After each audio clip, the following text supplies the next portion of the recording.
Today's podcast is sponsored by fastbitcoins.com. Fast Bitcoins provides a simple way for people to buy Bitcoin directly from their bank account or with cash in physical stores. Their services are rapidly growing in availability across the UK, Estonia, as well as Canada, and they're launching in Australia soon too. Fast Bitcoins is committed to providing high-quality Bitcoin-only services. They want to make sure that the growing number of people interested in buying and benefiting from the possibilities of Bitcoin can do so easily, securely, and with as few distractions as possible. Learn more about Fast Bitcoin's range of services at fastbitcoins.com, including how you can earn Bitcoin for free through their referral scheme. That is fastbitcoins.com. Fastbitcoins.com.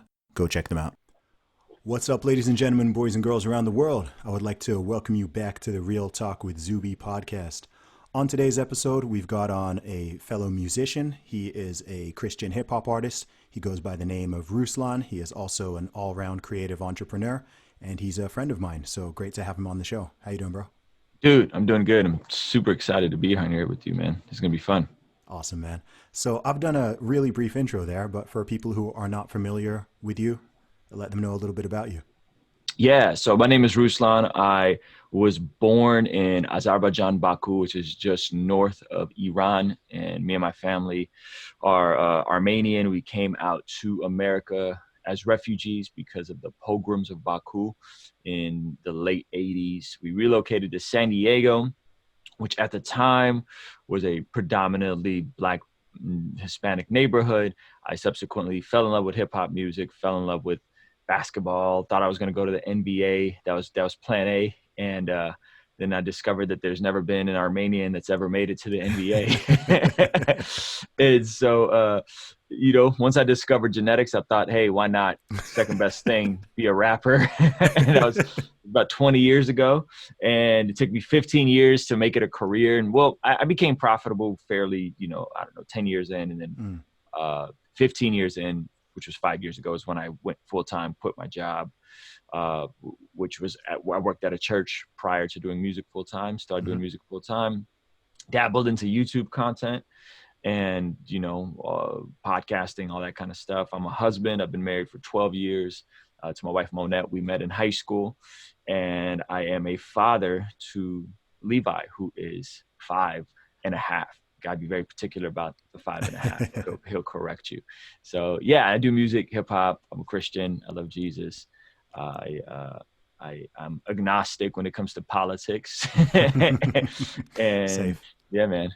Awesome, man. Well, there's so much there that I can jump into, but I mean, I'm curious. I mean, tell us a little bit more about the backstory, because I think it's important to understand the sort of backstory behind people, because it sort of helps to frame and understand their mindset and where the sort of angle they're coming from. So, I mean, in your situation, so your family came over to the U.S. as refugees. And how old were you at that time? I was six, which is really trippy because my son's about to be 6. And I remember a lot of my first memories go back to his age. So I'm just kind of like, oh man, if I remember stuff from 5 or 6, I got to make sure I don't contaminate him with any craziness. 5 and 6. Yeah. So do you remember the move? Do you remember what that situation was like?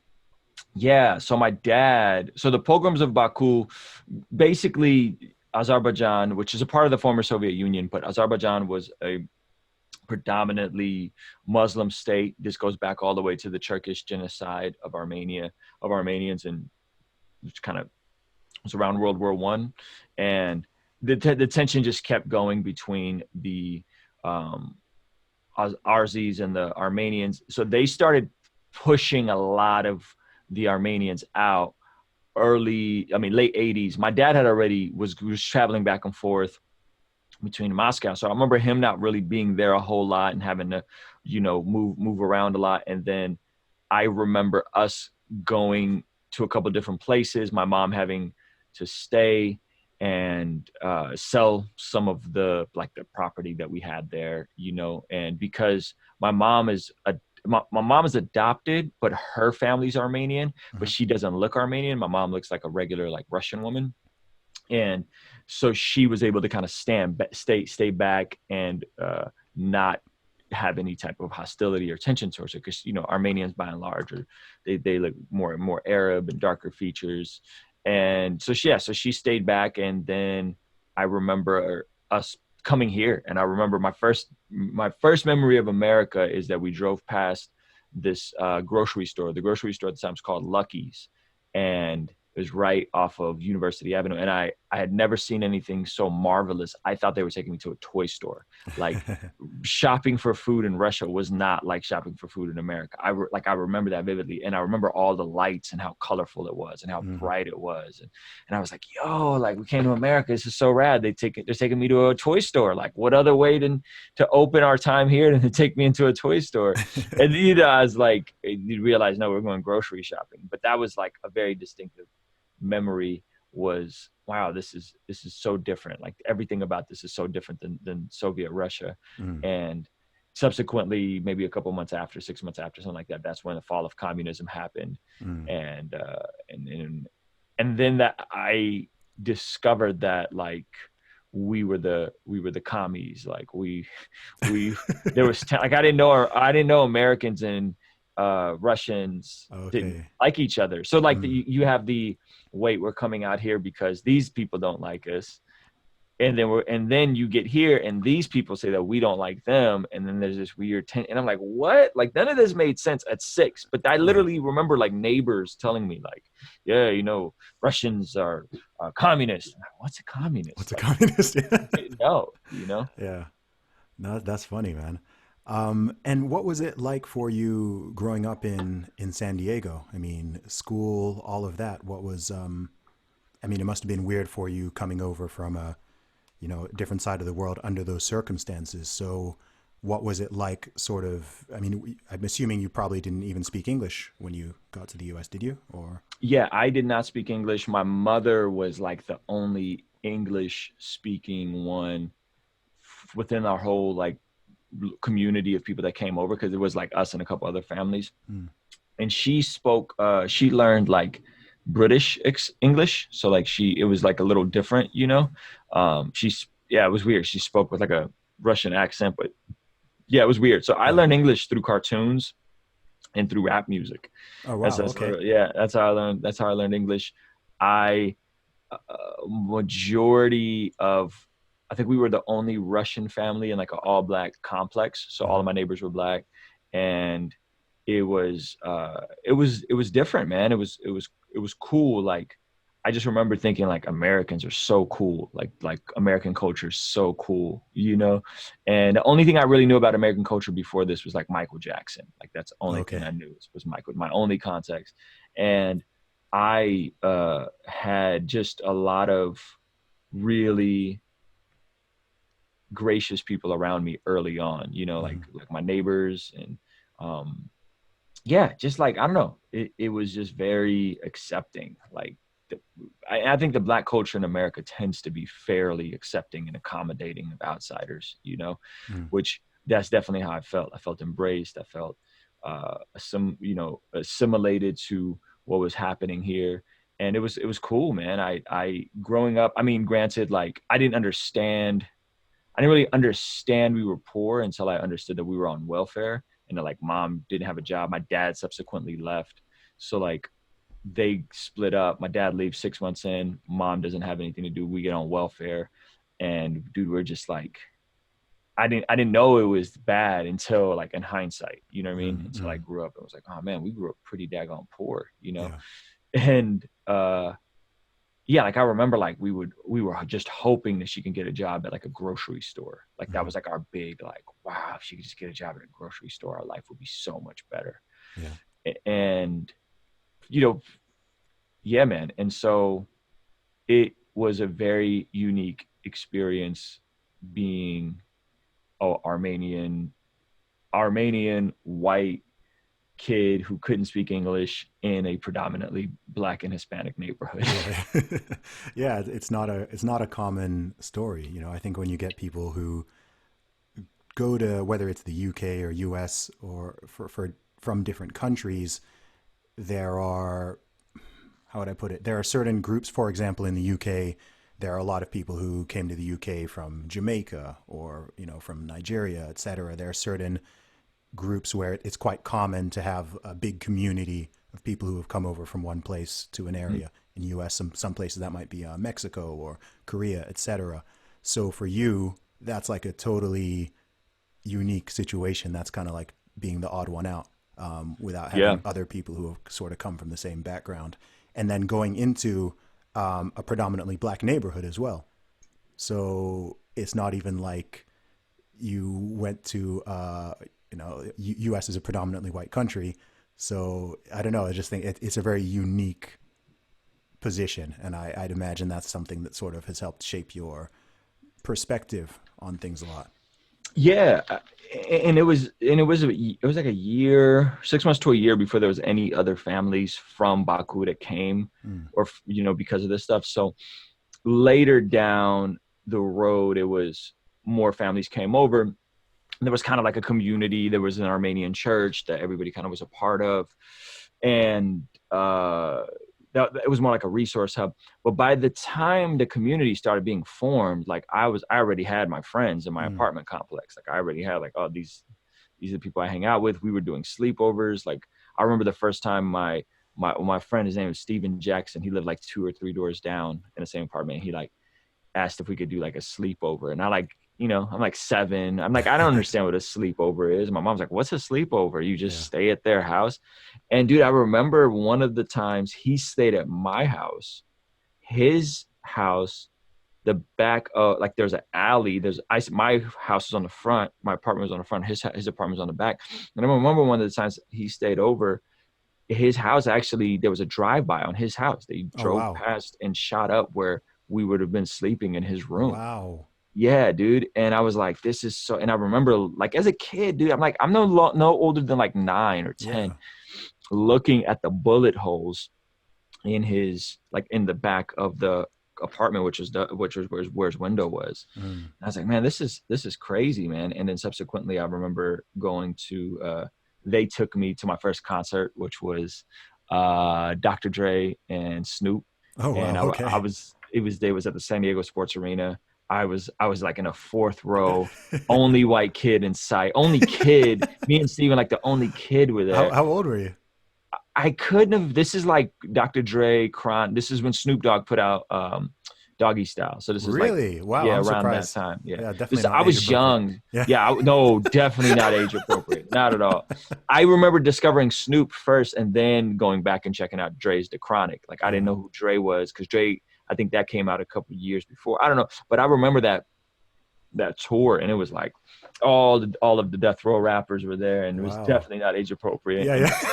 I couldn't imagine letting my 8, 9-year-old son go Yeah, see for real. a rap concert nowadays, Yeah, especially like Snoop and Dre in the 90s. That's My gosh, yeah, dude. that's not a mild introduction. So I was reading an article, or it was an article or an interview that you'd done online, and it was talking about how during this sort of period in your life, actually, you rejected God and became uh, a sort of a relatively firm atheist, actually, from a Yes. pretty young age. So tell us a little bit more about that. So what happened was my dad and my mom were already on like rocky ground when they came out here, and I didn't quite know how bad it was, right? But they came out here, and I thought we were a family. Like I was Mm. like, oh, we're a family. And what happened was they both had other people that they were seeing back in Russia. Okay. Remember, my dad traveled a lot, back and forth. So I didn't know this. Actually, I blocked this memory out, but I remember discovering letters that my mom wrote that had kiss marks on it, like lipstick kiss. And I thought they were from my dad. So I, being like 6, found these letters, brought them to my dad, Oh. and was like, look, like mommy wrote you these letters. And for him, that was like, that's it. Like, I can't do this. Like, we said that this was going to be this is his version of it. We said it Yeah. was going to be a clean start. I'm done. And so he bounces. He Mm. bounces. He said he tried to stay in my life, but my mom, I guess, told him like I'm not his son anymore and whatever. Long story short, he brings over his girlfriend from Russia, she, who's my stepmom now, is pregnant with twins.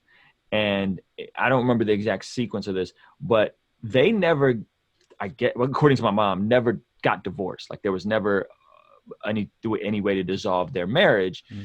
Um, and the church, that Armenian church that I mentioned that we were all going to, that pastor, or they called him Terhair, remarried my dad to my stepmom. And according to my mom, they were never divorced. So I grew up hearing your dad is a polygamist. You know, the church, you know, remarried him and he wasn't divorced. How could they do this to us? Right. That is a narrative that I grew up with. And obviously it's more nuanced than that as you get older, because according to my dad, they were already split up back in Russia. And so I grew up with this hostility towards God in my life, because one, that was my first impression, was like, how are they just going to like, my mom and dad are split up. How are they just going to remarry? My dad's not in the picture. They're just going to remarry him. And it's just like, everything is all good. Like, and I remember seeing those wedding pictures and I was just like, wow, like it's literally like everything's all good. I wasn't at the wedding. I didn't, you know, it was a while before I even met my brother and sister. And now we're good. We're reconciled and everything's much better now. But yeah, dude, I grew up with a gnarly hostility towards God. And then that same Armenian community of people, we were all like the altar boys. And I ended up getting like assaulted, molested by some of the older altar boys. They're like 13, 14. Oh, I was like 8 or 9, 7, 8 or 9 from that community. So you have these two like really awful events right next to each other. And they were all attached to the church and to God and to, you know, so in my mind, as very early on, up from age 8 to probably through age 15, 14, 15, it was like, there's no God. Why would God allow this to happen to me and my family? Why would God allow my dad to leave like this? Why would God allow me to get assaulted like this? Why would God allow us to be this poor and be on welfare, and my mom to be depressed and an alcoholic? Why would, you know what I mean? So that was like my narrative. And it was interesting because something weird happened in my community. Remember I told you the family I grew up with, grew up next to, their house got shot up. They were kind of involved in some sketchy stuff, right? That lady who I still keep in contact with today, her name is Cherie, she ends up getting arrested for like smuggling drugs or something sketchy happened. I don't remember all the particulars, but she ended up going to jail for like a year or something. She ends up having like a radical conversion experience with Jesus. And because of her and everybody seeing like, yo, she was kind of doing this not so good stuff. And now she went to prison, got out, radical change in everything. She stopped listening to gangster rap music. Like it was like 180 that are like, a lot of our complex became born again Christians. Oh, wow. Yeah. And so now I'm the one Armenian guy out. I feel a part of like hip hop and Black culture because everybody's accepted me, you know, and now everybody's radically saved and Christian. And now we're watching and, you know, they're bumping Fred Hammond super loud and gospel music. And I remember getting arrested at the age of 11 for attempting to break into houses, just being a derelict, just like an idiot. And that was kind of the reputation we built in the neighborhood. And I remember getting arrested and having to do my community service at like a Black Baptist church, and them just always sharing the gospel with me. I'm like, man, you're going to grow up. You're going to do great things for God. Like it's all over you. Just wait. God's going to use you in really cool ways. And you don't even understand what God's going to do to your life. I was just like, you guys are crazy. You don't know what you're talking about. And they were right, man. And so, very, and I still stay in touch with a lot of those folks, you know? Yeah, no, that's powerful, man. I mean, what was it that brought you to believe in God, or to believe in God again? Because, you know, of course, I'm sure we both know a lot of atheists, and I'm someone who, you know, was raised as a Christian and has always been a Christian. Of course, like any believer, I have moments where I ask myself certain questions, or I have these sort of internal debates with myself, or even external debates with other people, etc. So I'm very curious as to someone who went through that stage personally. What was it that led you to think, okay, I believe in God, and I guess beyond that, I believe in Jesus Christ. I believe in Christianity. What was the turning point there? I can see that you doing that community service was the start of it, but what sort of led to that? It was a lot. It was a lot of seeds planted from seventh grade when I had to do that community service and seeing everybody get saved and people change. And there's like a hostility in you naturally when you're seeing people like be one way and then all of a sudden become a different way. And so there was those seeds planted early on, and then fast forward in ninth grade, I started dating a girl, and it's always a girl, right? Like it's always a girl. And I started dating a girl. And so my position was I'm an atheist or an agnostic at the least, somewhere in there, right? There's no God. If there's anything, there's aliens. Like that's as deep as it went for me. Yeah, yeah. And she was a churchgoer. Her family was a churchgoer. And the only way that I could see her on Sundays was if I went to church with them. And I was like, all right, like, what do I have to lose? Like, let me check it out. And it was a total different experience than like the kind of church I grew up going to. What I grew up was like the service was an Armenian. There was it was more Catholic, like Eastern Orthodox Catholic. Yeah. This was, they're singing like songs I could jam to. The message actually makes sense. And I was kind of like, okay, well, maybe there is a God. And then I started talking to a different girl who was a Jehovah's Witness. And so then there was these opposing views. And the question for me that I was cornered into a question was like, who is Jesus? Like, who is Jesus? Like, because if this stuff about Jesus happened, then I then can, based on a person, not a book, not a philosophy, not a set of rules, but based on a person, I reverse engineered the rest of my worldview. And I read a book.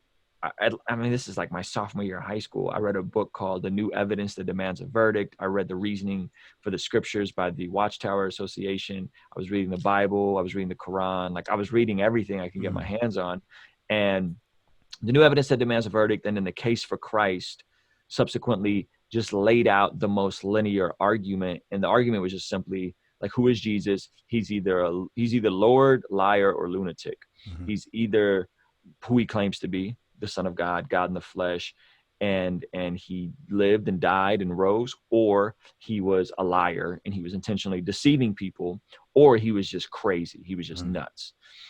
And that's the logic. Like it's one of those three options. Like you can't have both of. You can't be a good teacher. You can't be a moral authority. Like you can't be a good teacher and be a liar or a lunatic. You know what I mean? Like, and so that it was just very linear. And so then once I looked at the historical account of Jesus, there was way more evidence for him having been a real person, for him having been crucified, from secular and Christian views. And that it just made the most sense. Like it just clicked for me.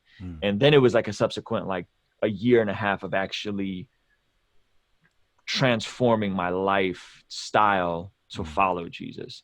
And that was a process. So that I was really convinced by that, man. It wasn't like a emotional experience. It wasn't something that was like, oh man, like I got hit with this. I mean, I've had emotional experiences in church, but it was more very like, no, this makes the most amount of sense. I stood on this position that there is no God. Now I feel like that there's a God and his name is Jesus. That's powerful, man. That's powerful. Like it's interesting. There's a guy named Roman McClay who wrote a book called Sanction. I interviewed him last year for my podcast, and he had been an atheist for, like a very staunch atheist for 20-something, 30-something years. And he had like a revelatory moment. He was like out in the woods, and he just had like in one night, he went from like atheist to Christian. And his book, man, I should show you this. His book is like, it's one of the biggest books. It's bigger than the Bible. The book he wrote, and he said that God gave him this book, and he just transcribed it. So his story's crazy. He lived in the wilderness, just like in a house by himself, and he just spent 1 year, 15 hours a day, just transcribing this book. I've got the first half of it on my shelf over there. It's so fat, I haven't yet. I'm gonna read this book, but it's so daunting, and I know that that's just the first part of it. But his story's just crazy. He's just Mm, like, yeah, I had this dream, this vision, and for the next year, I just had to sit down and write this, and I was like, wow, like that's I hadn't heard that kind of I hadn't heard that mm. kind of story before. So it's just interesting the different ways that someone can come to believe in God. Yeah, man, it's wild. Yeah, that's awesome, man. So I want to get more into your music because that's how I first heard about you. I saw an interview you did with Brandman Sean on YouTube because I was watching some of his videos and he was like, yeah, I'm going to be interviewing this independent rapper and entrepreneur, Ruslan. Of course, as a fellow independent rapper, I'm always open to seeing what other people are doing and, you know, getting ideas, getting tips, tactics, all that kind of stuff. So it's kind of funny how that all happened. And then I ended up in the US last year, and then all three of us ended up at A3C in Mm-hmm. Atlanta. So it's cool how something can go from like I'm watching this video on my phone and now like oh cool like now we're here and we're meeting each other. And I think that's one of the dopest things about the world we live in these days. As annoying as social media can be and as stressful as it can be, etc., it's so cool how you can just find like-minded people all over the world and just connect with interesting people, do stuff like this. It's man, it's truly incredible. So how did you first get into hip-hop as an artist? I was goofing around on a karaoke machine remaking Snoop Dogg songs. We had this like karaoke machine, or even before that, I remember just having a stereo and there was a cassette player, two cassette players, and you would like, you could play the instrumental off of one and then record onto the other cassette with a little microphone. Mm. And before we had microphones, I think we'd use like headphones and rewire them to be microphones. And so I was into it, 90s, mid 90s, huge fan of Tupac. Fast forward, I thought, like I told you, I thought I was going to be a basketball player because I had gotten into so much trouble that when me and my family, my mom finally relocated us to North County, I was like, man, like I'm done. Like I'm done being a knucklehead. I'm done breaking into houses. I've already been arrested. I've smoked a lot of weed at that point. I've drank a lot of alcohol. I don't, I'm done. Like I'm Yeah. done with all this stuff. And so I started playing basketball and um, I was, I still play basketball. I'm fairly good at basketball, but the whole like genetics thing didn't. It took a little longer to click for me. And long story short, I was around a bunch of people from basketball, and because I had already kind of goofed around, making a little bit of music, freestyling, that kind of things. I remember freshman year, we were like walking to the bus stop, and they were like, a friend of mine, we were all just kind of freestyling, and I like just started rapping, and he was like, dude, like, and it was like, to them it was evident like, oh, this fool is like head and shoulders better than everybody else here, Okay. you know. And so his name was Marcus Allen. Actually, I stay still in contact with him until this day on Facebook, and he was like, bro, you're really good at rapping. Like you should rap more. And I was like, Mm, really? It's like, yeah. And then that same year, like somebody had a home studio and I recorded my first song freshman year, like a real first song with three mm. verses. I did my first talent show that we won. I did, I just got into it. There was somebody around the corner And that had like a how little old were you at this time, roughly? 15. Okay. Yeah, 15. Wow, gosh, 20 years ago. It's just 20 Okay. years ago. It's Yeah. crazy to say that out loud. And yeah, man. And so I was just a guy who was recording and rapping around the area, and I was still playing basketball. But then when I got cut my sophomore year, unlike Michael Jordan's story, when he got cut his sophomore year for varsity, he came back and crushed it the next year. I was like, yeah, I think I'm just gonna rap. You know what I Mm, mean? Like mm, I think I got a better likelihood of doing something with this. I'm really into this. And thankfully, man, my mom scraped together some money. At this point, we had already moved out. She was working. She was a blackjack dealer at a casino out here, and so she was making fairly better money now from tips and stuff. mm.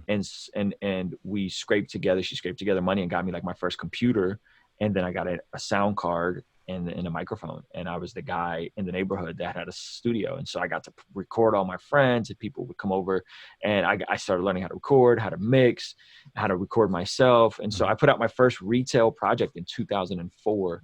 There's a project called Out of Order. There's an EP version that's not as horrible on Spotify right now, if you want to check that out.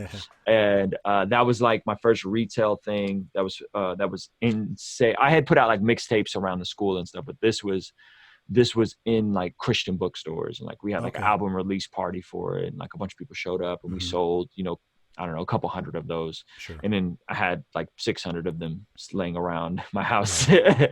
And so, yeah, man. So that was like the beginning of it. And it wasn't until 6, 7 years later that I met somebody, my buddy TJ, and he told me like, bro, like, I think you're a great rapper, but you got to learn a business. Like, you got to learn the business side. You got to learn the sales. You got to learn the marketing. If you could learn this stuff, like, why aren't you on MySpace? Like, MySpace was taking off. I was Oh like, because yeah, yeah, MySpace is stupid. I'm going to do it the yeah. real way. Right. The real way. And he's like, bro, you're missing out. Like that, like this is a huge revolution that's about to happen with technology. Like, what are you doing? So I was late to MySpace, bro. I was late to, and my music probably wasn't that good to even stand out at that point. But I remember being late to MySpace. And then as soon as like Twitter and Instagram came around, I was like, I got to be on these. Like, I got to be on these. We Yeah. had music videos fairly early on YouTube. Like, I think our first video came out in like 2008 on YouTube. So that was cool.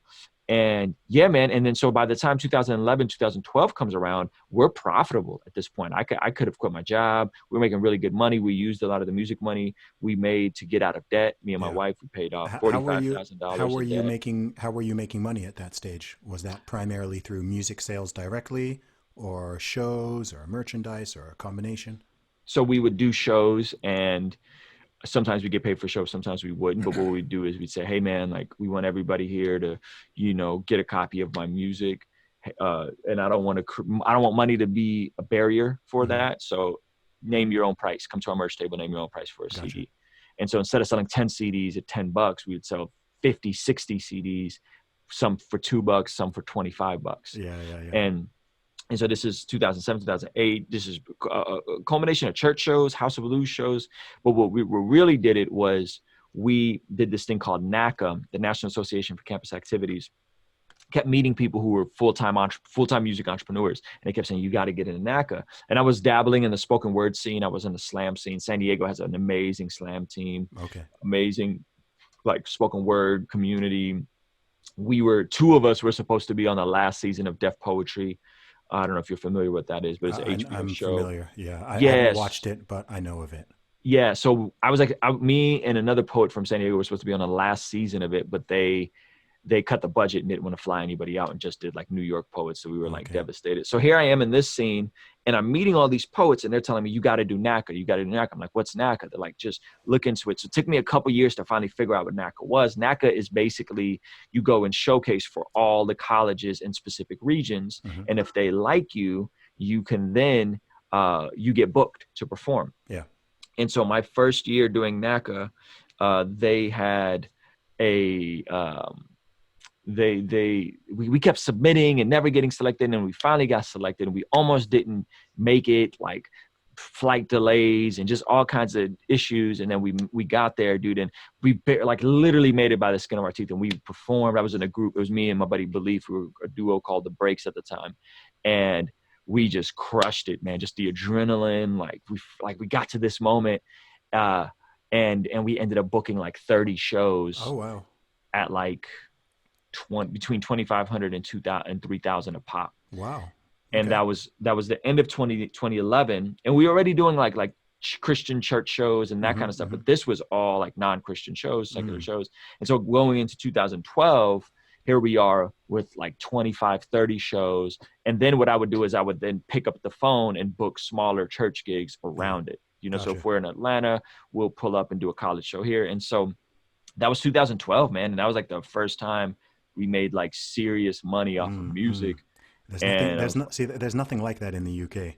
Like oh, really? this is the infrastructure for hip hop and just music, specifically hip hop, but music in general in the US is just stuff is just on a whole nother level. Like I try not to lament on it too much, but I do sometimes wonder, like, man, all the crazy work and years and effort I've put in the UK, I do sometimes wonder, like, man, if I'd put in that same effort in the US, Yeah, man. like where would things kind of be? Because I mean, British hip hop has only become popular in the past 3 or 4 years, Yeah, right? that's Like true. this is the first time where actually there are multiple British rappers who are doing well. I mean, prior to about 2015, 2016, you'd maybe have like one guy Hmm. out there who's doing well. You know, like there's one guy who's kind of mainstream, and Right. then there's just everyone else is underground, and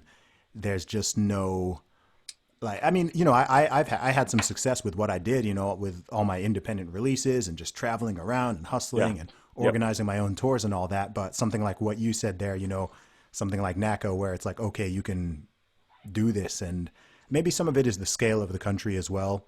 But I think also hip hop is so much more. How would I put it?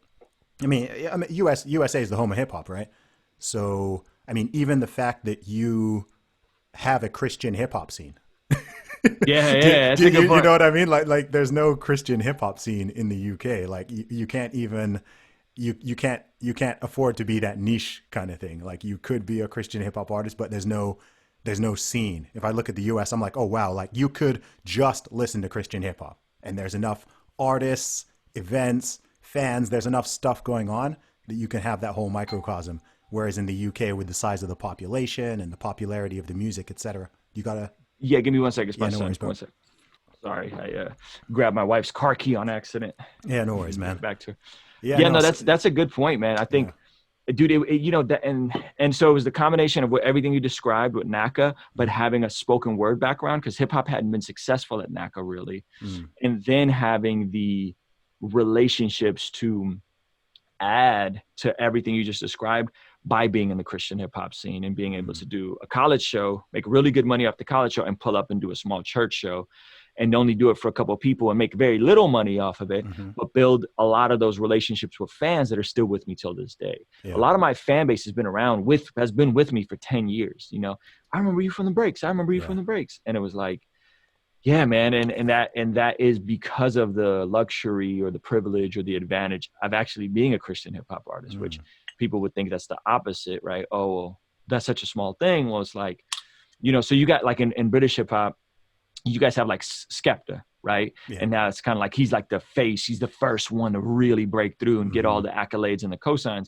In Christian hip hop, like we have like Lecrae, Yeah. you know, and it was almost like there was a point where just about anybody that was sort of affiliated with Lecrae could make some noise and do some Mm, good stuff. And mm, if you had a song, and I'm sure it's similar to what Skepta, like if you had a song with Skepta, if you were affiliated with that crew, yeah. you would benefit. And it was the same thing. It was like having a relationship with the Lecrae early on Mm, before he became a household name mm, helped a ton in terms of building a lot of this early infrastructure to go and do church shows as well as non-Christian yeah. shows. I mean, even the idea of doing a church show is like super interesting to me. Like I've never, I don't know if those are, maybe like here and there it might be a thing, but I've definitely never performed in a church, and I've never seen somebody rap in a church ever in my life. Church shows are lit, dude. They're the Yeah. most because all these kids are like pent up and they're like Yeah. they can't go to the Drake show, and so they go to your show and they're just super excited, dude. Church Yeah. shows are lit. Yeah, no, I can imagine. It's just interesting because yeah, like it's just not a thing here. You know, it doesn't really exist. Maybe it will in like 5 or 10 years, but as it stands, yeah, it's just not a thing. Um, but yeah, carry on from there. So I know you founded you've got your own label, King's Dream Entertainment. How did you go about when did you found that, and how Uh, did you go about doing it? yeah. So fast forward 2011, 2012, we're starting to become successful, starting to make some money. And I know that like I just don't want it to be about me, right? Mm, Because that's not a very Christian mentality in general, in my opinion. Like if I get successful, I feel like I have a level of moral responsibility to help other people become successful, sure. right? And so at this point, we'd figured some stuff out. We'd had our own little network of shows, our own little network of artists and communities, our abilities to plug into NACA, make money at NACA, do all these different things. Our ability to get a ton of music recorded and mixed and video shot. Like we were fairly early to shooting videos, Mm, and so it was just a logical conclusion of like, hey, I got some buddies around, they're dope, they're good, and let me just help them out because it's the right thing to do. You yeah. know, if I could help some people out, then not only can they benefit from my platform Mm, that took me 10 years to build, but I could potentially benefit if they're successful, and I could make money off of them. At the time, like, we didn't make any money for the first, whenever you sign an artist, you're not going to make any money. And so I was just finding people that I knew had relationships with that don't have an audience, but I feel like they have something in them. And I would essentially say, hey man, instead of spending 10 years or 5 years figuring this out, like, you could just plug into my system in the way I make music, the way I market music, the way I shoot videos, the way I do all these things. And let's get you profitable. Let's get some money in your pocket. And so that's been the thing, man. So like, I take an artist like Paul Russell, who in my opinion, Paul is probably the most talented person I've ever worked with, and Paul's a really interesting kid. He's from Atlanta, born in Atlanta, raised in Dallas, and then ended up going to Cornell. Comes from a really good family, good Cornell Ivy League kid, and just just a cool kid, man. And he's just a freak when it comes to music. He's just so dope to me. And so we grew him. We were able to grow him from 0 followers. He literally did not have any followers on any platforms as an artist, and he just cracked 6,000 Instagram followers. Nice. I think he cracked 5,000 Spotify followers, and he has 80,000 monthly listeners on Spotify. Music is getting used in Calvin Klein commercials, has done a song with Lecrae already, like all within a 2-year window, and he's actually making money off of his art, and he's able to get engaged and save for a wedding and all these different things. And so that to me is fun, man. That to me is dope, especially when it's kids that are like good kids. Paul's a good kid, man. He's a smart kid. And you just like, dude, like, we're building stuff that we could pass on to our kids someday. Like, we're building catalog, we're building music that the publishing of that music will hopefully, provide for generations to come. That I'm seeing it like that, No, that's awesome, man. I love that. I love the idea of, building a legacy in something that lives on beyond you. I mean, I think that's what life is about in a lot of ways, because we've only got so much time here on Earth. So it's like, okay, well, we do this and then build yourself up and then help other people to build themselves up in some way, shape, or form. I am curious, actually, as a sort of Christian hip hop artist in the U.S., how do you sort of navigate between the Christian world and the secular world, both as an artist and I guess as a man as well? How do you how do you strike that balance? What's the interaction like? Do you have certain boundaries, whether that's in terms of artists you will or won't work with, or types of shows you will or won't do, or certain things in the music or whatever? How do you balance that? I see it less of a divide. Like, I don't really see it as a us versus them view. I just see it more as like, man, we're all people. We all really want the same things, And to me, I have standards that are personal standards, but I don't view my art as explicitly just for Christians or just Christian art or my YouTube channel or anything like that. I mean, again, we have music that's been used in like a ad, with people that we may disagree with, or brands that we don't agree with everything, but nevertheless, the music is able to spread because of those relationships and because of that, whether that's a Google ad or whatever. And so I do my best to live out my Christian faith, right? Gotcha. In every area, whether that's, who I am in music, who I am on YouTube, who I am on social media. But, to me, more importantly, it's who I am in my home, who I am with my son, who I am with my friends, with my family. That to me is priority number one. And everything else to me is the overflow of that. So I don't compartmentalize anything. And my standards are very simple, man. Like, if I could play this song in the car with my son, then I'm all about it. Gotcha. If I can't, then I don't want to be a part of it. And it's just that, and it's not even because I think like language is bad or this is bad or whatever. It's just because I just want to be the same person. I want to be the same person in everything. So I don't want to put on a persona when I'm Yes. a rapper or around my rapper circle, or put on a persona when I'm around my Christian circle. I just want to be the Mm, same guy and be as consistent as possible. And I think that to me has just been the way I've navigated, and it's mm, been fairly helpful. That can be very confusing for a lot of Christians, more so sure. Christians than non-Christians, Yeah. because non-Christians would just be like, oh man, the music's dope, or like, oh Yeah. bro, Yeah. I love this video, really helped me out a ton.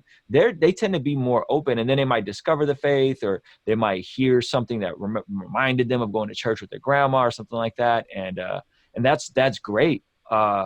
It's the Christians that get really tripped up by that. The Christians who are like, That's what I was gonna say. yeah, they Yeah. want to be in a bubble. They want to be segregated. They Mm-hmm. want to be, it's a lot of groupthink, right? It's Mm-hmm. a lot of like us versus them mentality.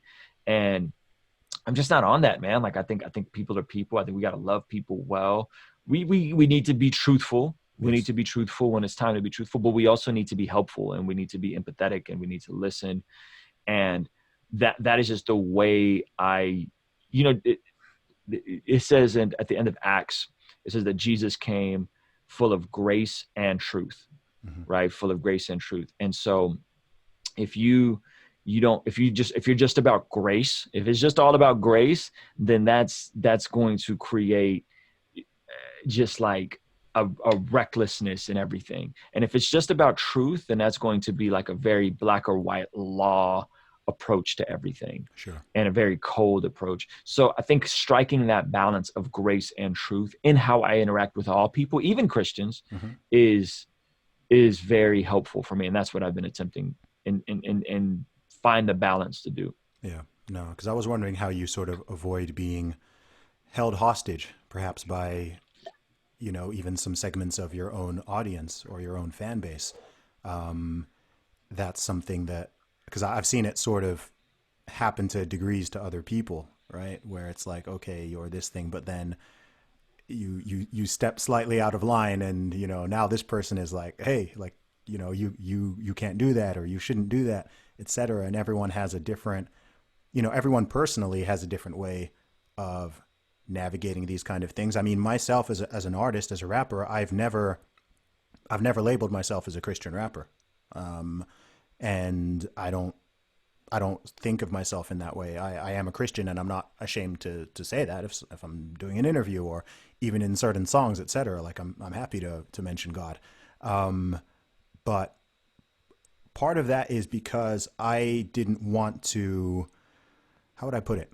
One, in terms of my music itself, I didn't want to limit my own music, right? Mm. Because I am a Christian, but I have other thoughts. I have other battles. I didn't want to feel like, okay, every song I have to make this, every single song Christian. I Mm-hmm. have to mention Jesus every song, etc. Because that felt very limiting as an artist. But then, secondly, I didn't want to be in a position where I'm kind of preaching to the choir, Mm. where, if I label myself specifically this way, then there's a good chance I'm going to just unnecessarily put off people who could potentially be fans, and I could potentially get my message out to. But they might, just like if an artist specifically labeled themselves as a Muslim rapper, Mm-hmm. I might just think, oh, okay, that's not for me because I'm not a Muslim. And then lastly, yeah, just that thought of people, I don't know, trying to hold you to standards and limitations that you just kind of get boxed in so much. And maybe, I think part of this is probably being in the UK as well. Maybe if I were in the US, it would have been kind of easier to be like, oh, okay, there's something here I can plug into. There's a scene, there's other artists, there's other people, there's a fan base where it's like, oh, okay, I can do that, and I'm not just gonna be totally isolated and totally boxed in. So that's kind of that's my own personal experience with it. So it was really interesting, even when I was in the States, in Atlanta last year, when I met yourself and John Keith and Shepard, and lots of other artists in the Christian hip hop scene. I was like, man, this is interesting. Like, I've never been with a group of Christian rappers before. Like, that was the first time in my whole life.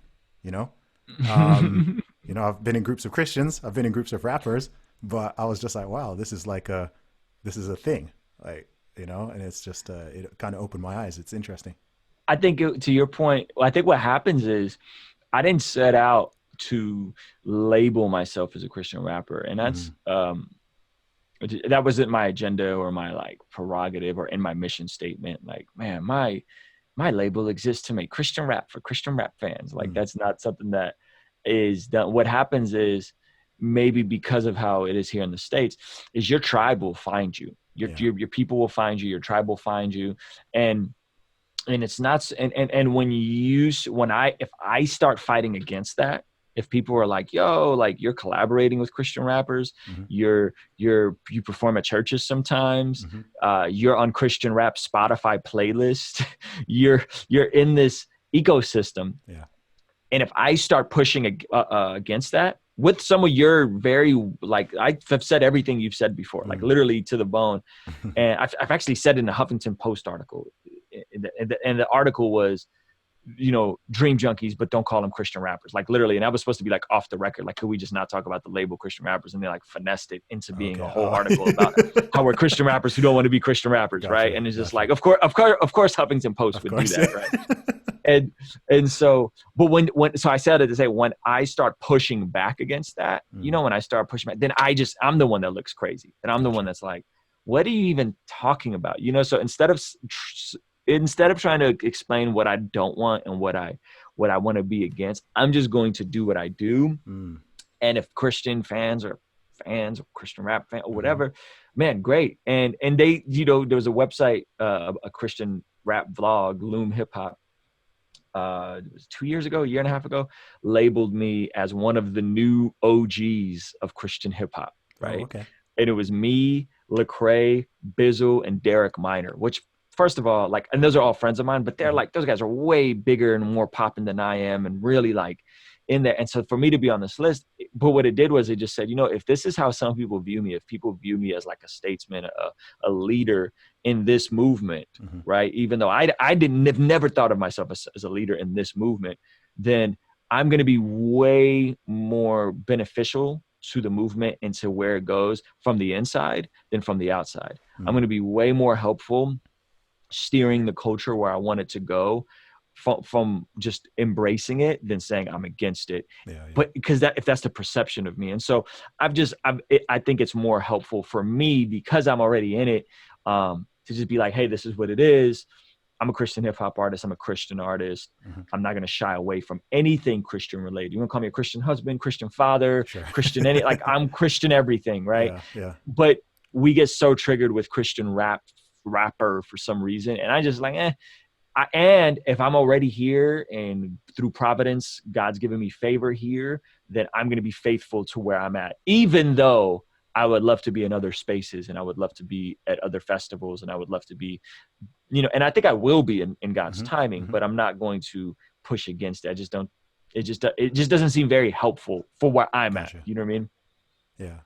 That's interesting, man. No, it's really interesting, because it's like two worlds that I am familiar with, but I view separately. And so it's really interesting to sort of see what's happening in the USA in that regard, and seeing these things, you know, combine to create this ecosystem. And you're not alone. I'm sorry to cut you off, but you're not alone. Yeah. Like Curtis King is in a similar spot. I don't know if you're familiar with who Curtis King is. Christian. The name rings a bell. He's a YouTuber. He's a Christian. He's a rapper. He's a producer, but he's not a Christian rapper or a Christian producer.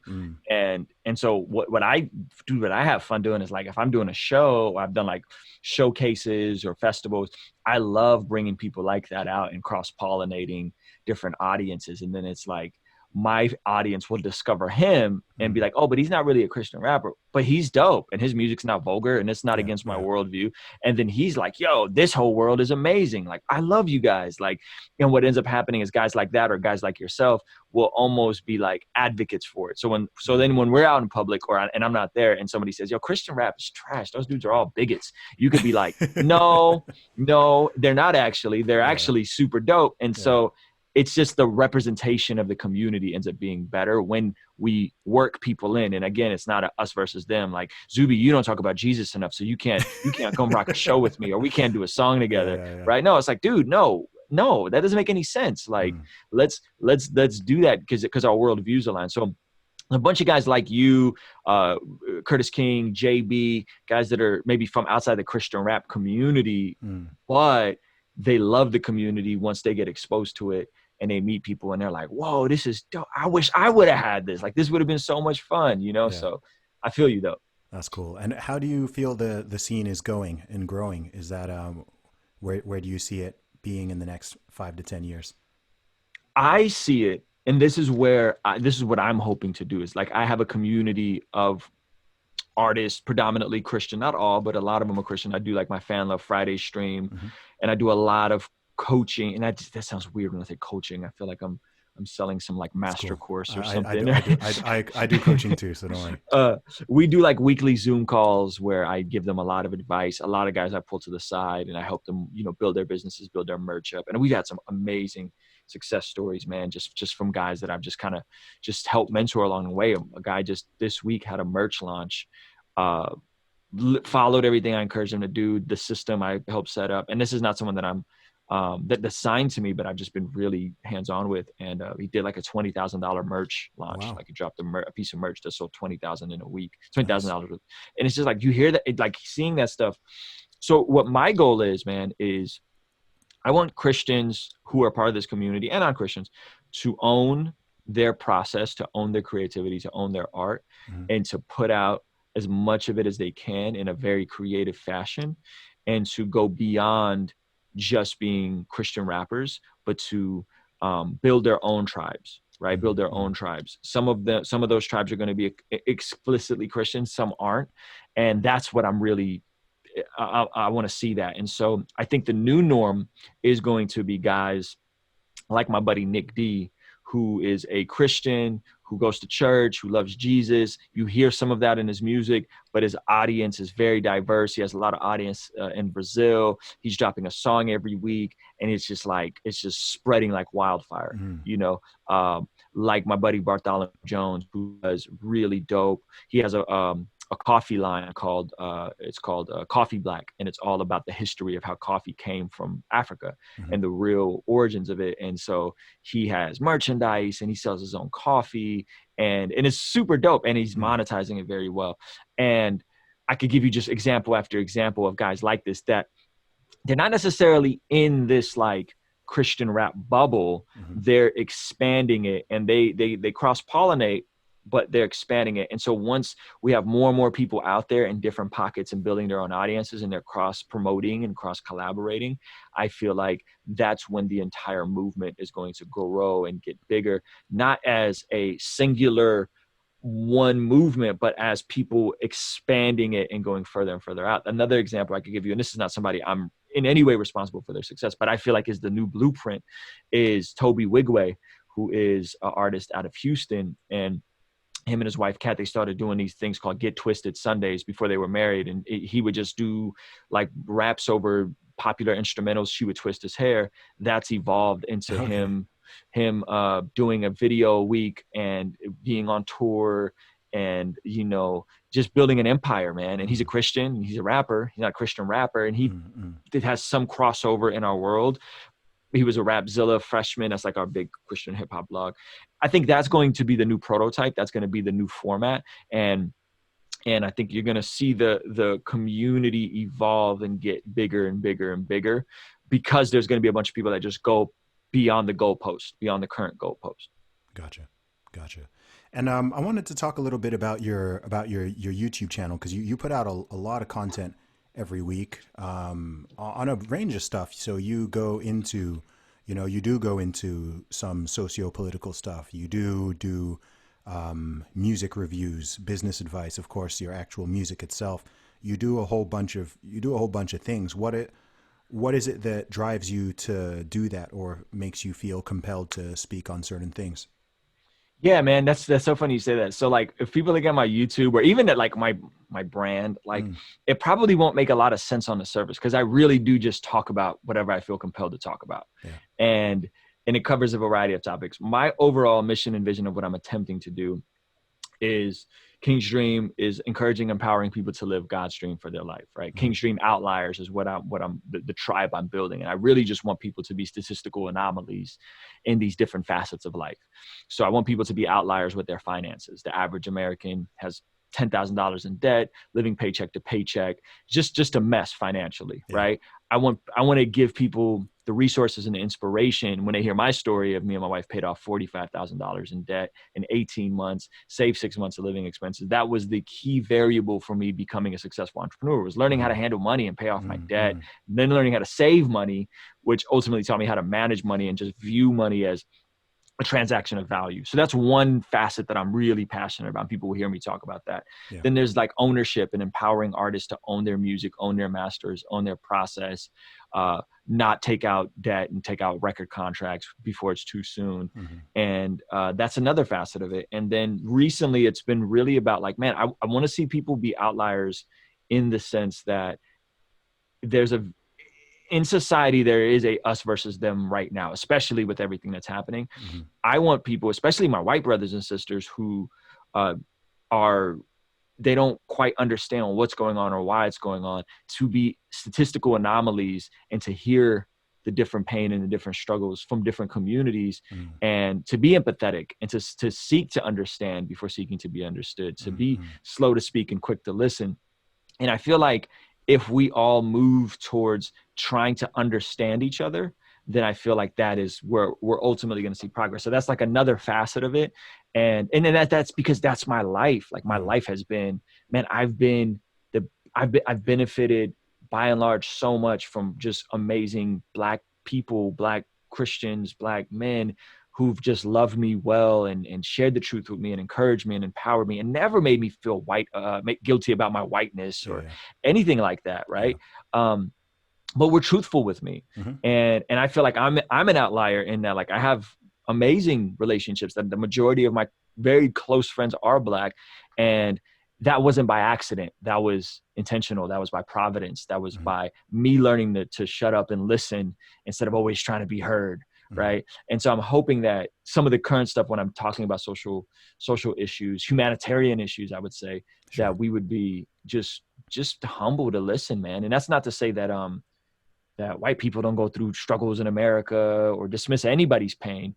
But it's to say that, man, we're in such a unique moment in history right now that we can really enact some change.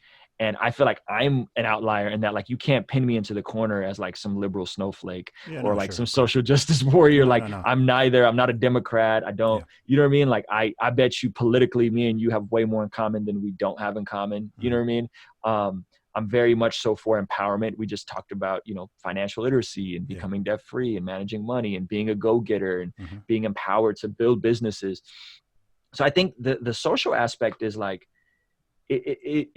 it doesn't have to be an either or polar opposite, right? It can't be like, well, people are victims and they just need to pull themselves out by their bootstraps, right? It's like, no, we can acknowledge that there's trauma and there's pain while at the same time saying, hey, this is how we actually build generational wealth. And this is how we turn the corner. And this is how we make progress. Like, I think it's an and both. Yeah. Why is that so difficult for people to understand these days? Because what seems to have happened in the last 5 to 7 years is it seems really difficult for people to be honest, right? I think honesty is just lacking. It's like, it seems that agenda comes before principles these days, right? Sticking to this, like, whatever, forget the principles, whatever helps feed this agenda is what people are going with. People are, happy to just tell lies and misrepresent people and be totally disingenuous, etc. Maybe it's always been like this and it's just that I'm older and I'm noticing it, but it seems like this is happening more and more, right? The idea to just demonize anyone who disagrees with you on anything, right? You voted for this guy, I voted for that guy, so I'm going to unfriend you on Facebook. We can't talk anymore, right? Like, I've talked to people who've lost their relationships, like no longer speak to their parents, have lost friends, etc., because they don't like the way they voted or they don't like a couple of their beliefs or whatever. And This seems relatively new. So I do sort of wonder, what is it that's going on at sort of a deeper level in society where it's so hard, where, we can disagree on something, but I'm like, yo, like, I'm not gonna, that's my bro, like, that's my dude, that's my friend. I'm not gonna, we could even have a passionate debate on something, but at the end of the day, it's not like, oh, that's it, man. I'm unfollowing, I'm deleting, I'm deleting you off everything, and it's just like, it's such an immature, it's just a very immature thing. So when I'm seeing these adults, I mean, you see it on Twitter. You've got people who are in their 50s and their 60s, and they're behaving like children, and I'm just kind of like, you can have a disagreement, but come on, can't we be like adults about this and just talk and be open? And why don't you just meet in a room and hash it out, do a podcast together? Like, what, just, Yeah. yeah, I don't know. I'm not sure I don't know what the root of that is. I think it's twofold. I don't either, by the way, Yeah. but I think it's twofold. I think one is you have people who feel like they aren't being heard. And so what's happening is when you feel like you're not being heard, Bishop T.D. Jakes had a really interesting quote this week. He said, being listened to is so similar to being loved that I don't know the difference a lot of times. Right? Just being listened, just being like heard, right? So I think you have one group of people that feel so dismissed, right? And just feel so, like people just don't care to listen to me. And so what's happening is that group has been further and further dismissed and further viewed as disposable to a degree, or at least that's the feeling that they feel, right? And so when you dismiss people, they're going to go further and further and push on the other extreme, right? So in the most extreme sense of the voice, right, of that representation. So it goes from, hey, I think we have some structural issues that we need to address that have impacted law enforcement and impacted our society as a whole, that go back decades, to redlining and Jim Crow and the war on drugs, and these things are still dealing with. And we have to address some of these things and rethink how we're doing society, and rethink why is, the average net worth of a white family in America $150,000, and the average net worth of a black family in America is $15,000. Why is there this huge disproportion? Why is 1 out of every 3 black men going to be in jail or dead? Have been in jail or dead by the age of 25. That's a real statistic of why. It's terrifying. And so the response is the response feels like this: shut up, you're making it up. There's nothing wrong. Shut up. You're making it up. And then and what is that? That's gaslighting, right? So a Candace Owens or whoever, even though I think they mean well, you're dismissing what that person is feeling and the experiences, the individual experiences. That maybe somebody could say, well, that's anecdotal. Sure. Just because the majority of black people have had negative experiences with police, and doesn't mean that all police are evil. And I would agree, not all police are evil, but there are these patterns that we're seeing. And when you see patterns, you have to acknowledge the pattern. So you got one side that's saying, hey, we're hurting. Hey, we've been mistreated. Hey, here are the things. And you got another part that's saying, shut up. You don't know what you're talking about. You're making it all up, which is infuriating the other side. And then it becomes, don't hunt me. I'm being hunted.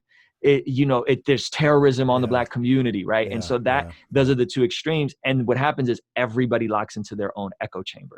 And everybody sides, and sorry to jump in, and both sides, what you just described, depending on what inverted commas side somebody is on, the other side also feels similarly. Yeah, because you can't deny that poor white people are experiencing struggles in America.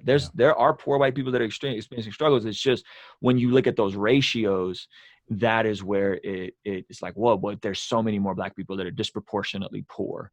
And the logical conclusion of all this is there's a couple. Black people are making it up and they're victims, right? And the Democratic Party has flipped them and tricked them into being on the welfare state, right? And I'm not saying the Democratic Party is innocent. I don't like the options at all, right? Sure. But that's one option, is that they've all been tricked and they're all victims. The other option, which is the racist option, black people are just inferior. They're just an inferior race. They're just lazy. They're inferior, which anybody that has ever had an experience with anybody who's Black will be like, no, that's just not true. That doesn't make any sense. Mhm. And the third option is that, well, there are some issues structurally, dare I say systemically, that we have to deal with and we have to address on the wealth gap, on where this stuff comes from. And it's not as simple as just work hard. Mhm. That may be true on an individual person by person basis, Mhm. but when you're talking about in macros and you're talking about all these different things, why are Black people more likely to be in poverty? Why are they more likely to be over policed? Yeah. Why are they more likely to be killed in the custody of police? Mhm. Why are they more likely to be unarmed and be killed? And like all these ratios go up and up and up. Sure. So it's not that, oh, it's just all police are evil, right? Mhm. That's the response. That's Yeah. we had Martin Luther King and Malcolm X, and then we had the Black Panther Party, Mhm. and then it's just you're gonna get more and more of a militant, we're tired of explaining, Yeah. type of Do you know response. do you know a big problem, I think, and this might sound weird, is, I think maybe because a lot of this coincides with social media, and this might be controversial. Maybe it's not good everybody having a voice in a platform, Maybe not. right? I'm not saying this in any sort of censorship way, but the idea that, because what happens is, how would I put it? There are a lot of dumb arguments out there, right? And there are a lot of very hyperbolic, like you were sort of saying, right? It gets pushed to this very hyperbolic, when I go on Twitter and I see someone talking about, this is what it's like to be a Black man in America. Every time you leave your house, you don't know if you're going to come back. The police are hunting, but right. When I read stuff like that, I'm kind of like, bro, come on, man. Like, dude, and it's got like 100,000 likes and whatever. And I'm like, yeah, that's not, someone, to me, I read that and I'm like, okay, that's not helpful. Whereas, someone on the other side might say, someone just say, okay, like just do this. This is all that needs to be done. And that may also seem unhelpful. And I think that it's actually relatively rare. I think the voices that are sensible and willing to listen to the other and not sort of straw man the dumbest version of you see what I mean? Straw man the dumbest version of the other side's argument. Yeah. Because, people have this idea that like, oh, all these conservatives just think X, right? They totally, they don't even believe in racism. They deny slavery. I'm like, no, they don't. No, they don't. Right? You've got people who think that the way you fix the problem, the biggest difference I see is you have people who focus more on the individual and you have people who focus more on the system.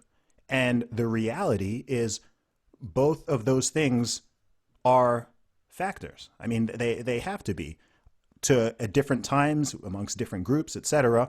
Which one is predominant? If you go back 100 years ago, right, you've got laws on the book which say, Black people may not do this, women may not do this, etc. Right? That is clear. Okay, the system on a very fundamental level needs change. It is not equal. You can point things out.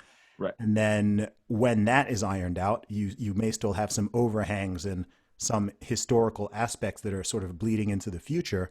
But you do also have issues with individuals. You do also have issues of personal responsibility and aspects of culture and community, and which play in. And oftentimes it seems like both sides per se don't want to admit anything that goes outside that. I kind of had this conversation with some of my friends, some of my fellow Black friends the other day, right? Mm-hmm. A couple people were sort of not totally, but mostly taking the idea that everything is to do with the system, right? Like everything, because I'm here saying like, look, guys, if someone robs, rapes, murders, steals, etc., like, sorry, but I put that on them, as does the justice, right? The judge doesn't care, right? Mm-hmm. So my opinion is, look, we need to hold people to higher standards. We don't want to just make excuses for people. Yes, it's like, pause. I understand history. Like, I know this, but there are, I find it personally I almost find it a little bit insulting, right? The idea that, okay, let's just hold Black people to a lower standard. You see what I mean? Like, I find that idea very insulting. Like, people don't say it that way, but oftentimes that's sort of what it boils down to in practice, right? Just constantly making excuses for bad behavior or reducing actual standards for things. And I'm like, no, like, I don't think that's the way forward. So, and then of course people like, flood me saying that I'm denying racism and I'm denying Jim Crow. And I'm like, no, I've already acknowledged these things. I'm just saying that we're in 2020 right now. We have all this opportunity, right? Black Americans are the richest, most privileged Black people in the world, right? So some of the most privileged people in the world, period. Like on a global scale, if you look at America specifically, the story can kind of look different. If you look on a wider scale, I'm kind of like, man, if you're in the USA in 2020 in this era, like, whatever your color, your gender, whatever, like, sure, I can see how some things are going to be harder or easier for certain people. But from my own personal worldview, I just don't buy the idea that, like, you can't get ahead, or, it's like, it's so difficult now. I'm kind of like, man, and I've seen so many people. I mean, look at yourself. Look, you've told your own story. I'm kind of like, I've seen so many people who have done this now, because people like to jump to, oh, well, Zuby, you grew up like this, so you're kind of not allowed an opinion, you can't judge, etc. And and I don't know, I find it kind of frustrating, so I think people focus on the different things, but it gets tricky because people don't want to be honest, and they don't want to give any ground to the other side. Yeah, I think what I mean. I think there's validity in that. I think even what you said about, like, the man who tweets like, this is what it's like to be a Black man in America, I can't do this and this and da-da-da, right? And you might hear that and be like, oh man, he's that's just hyperbolic or whatever, right? And I'm like, yeah, or maybe that's trauma speaking, right? Maybe that's PTSD speaking, right? And as someone who's gone to therapy and discovered I had PTSD because a lot of the stuff in my childhood, this is like within a year ago, it was very helpful. I would relate it to, like, if you or me has a sister or aunt or a cousin, and she comes to us and says, hey, I've been assaulted. This happened. I've been assaulted. I feel this way now. And I feel like when I go out, all men can just assault me whenever they want. And they could, right? Our response as an empathetic human being would be like, well, what happened? How can I help? We wouldn't be like, for real? Like, he was assaulted. Come on. Like, women don't get assaulted anymore. Like, not 2020, right? Like, come on, right? Instead of saying like, okay, dang, that happened. I'm so sorry you feel that way.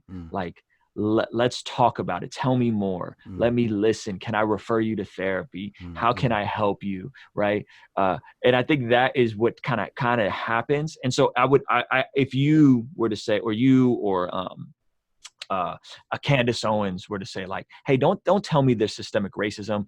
Don't tell me there's white privilege. That's not helpful to me, because that's used as a tool to, demean me and my worth. Right. I would be like, cool. Like, if that's how you feel, fine. But don't make that the talking head and the universal standard for all Black people to be like, can't say that because that's what we're getting. Like, Candace Owens put something out, and now the response of almost every single white person on social media who doesn't agree that there's structural issues that need to be adjusted is, well, look at this Candace Owens video. And it's like, no, Black people aren't a monolith. Like, no one person could be like, this person speaks on behalf of all Black people. And also, like, Candace Owens is an entertainer. Like, not to say that her feelings are invalid, but she's entertaining. She's being polarizing. I understand what she is doing. I just think it's unhelpful when there's the overwhelming majority of Black people on my timeline, on people I know in real life, on people that, I've been around, things I've seen with my own eyes, experiences that are like, this doesn't feel like it's a equal system, even though maybe not all the laws are racist. I'm not saying that. This is how it looks. And here are experiences of my son and my nephew and my brother, right? And so, like, my pastor's wife, she's Hawaiian and Black, and she's been reposting stuff of her brother, who's extremely educated, was the superintendent of the Oceanside School District, lives in a nice neighborhood, drives a nice car, and he's been sharing these. And he's not a snowflake liberal, you know what I'm saying? Like, And he's just been sharing these stories of like, guys, like, I'm not immune to this, despite how educated I am, and he's sharing these horrible stories of being profiled and being pulled over. And you know what I mean? And it's like, you can't tell me black people are making it up when 99% of black men that I know are telling me I've had these experiences at some point in time. Yeah, and 99% of white men have not. This is, yeah, see, this is where it gets really weird, because this is where the anecdote becomes very powerful. And it's complicated because, so I have conversations with people. They could even be friends. We could have even had very similar circumstances that we've grown up in, etc. And I'm hearing some, I'm not dismissing what anyone says, but their legitimate experiences are totally different to mine, right? So, Right. So even I'll be talking with my friends, and we'll be like, okay, let's share some stories of, share stories of things you've experienced, right? And I can say very honestly, at 33 years old, and as someone who's been to over 100 cities and towns in the UK and 33 countries, etc., I have experienced a minute level of racism, like very, very, very little, like me personally, right? So I'm not here saying that other people don't, but I guess the problem is the mainstream narrative certainly is that this is the black experience, right? Like it's just like this. So the voice is sort of, I feel like my voice, you were talking before about voices not being heard, right? So if I'm sitting there, I'm watching some debate on YouTube, or there's something on TV, and maybe they're having a discussion about some racial issues on TV, and they'll have three black people who are all there, right? And in this case, they are actually like very, they are the very left-wing progressives, and they are, screaming white privilege and institutional, right? Everything's racism, racism, racism, black man, white, and that's what frustrates me. Because I'm like, yo, the UK is not the UK is one of the least racist countries in the world. Like, just saying that upsets people. And then when I'm like, okay, well, tell me where's this paradise that you think is way less racist than the UK by what measure? And people then come with their stories of things they've experienced. And I'm like, I hear you, but that doesn't invalidate what I'm saying. I'm not saying the UK is perfect. I'm not saying there's no racism in the UK, but go to parts of Asia, go to parts of Africa, parts of Eastern Europe, etc. And I'm like, what are you comparing to here?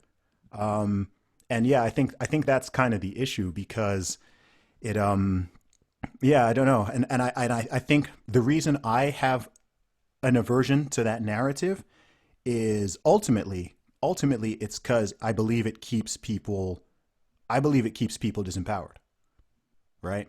That's where it fundamentally leads to me, is so, because my view is like, okay, look, even if say someone was coming at me with these points, and I say, okay, let's say I'm like, okay, I'll give you these things. Like, I may not agree totally, but say I give you this.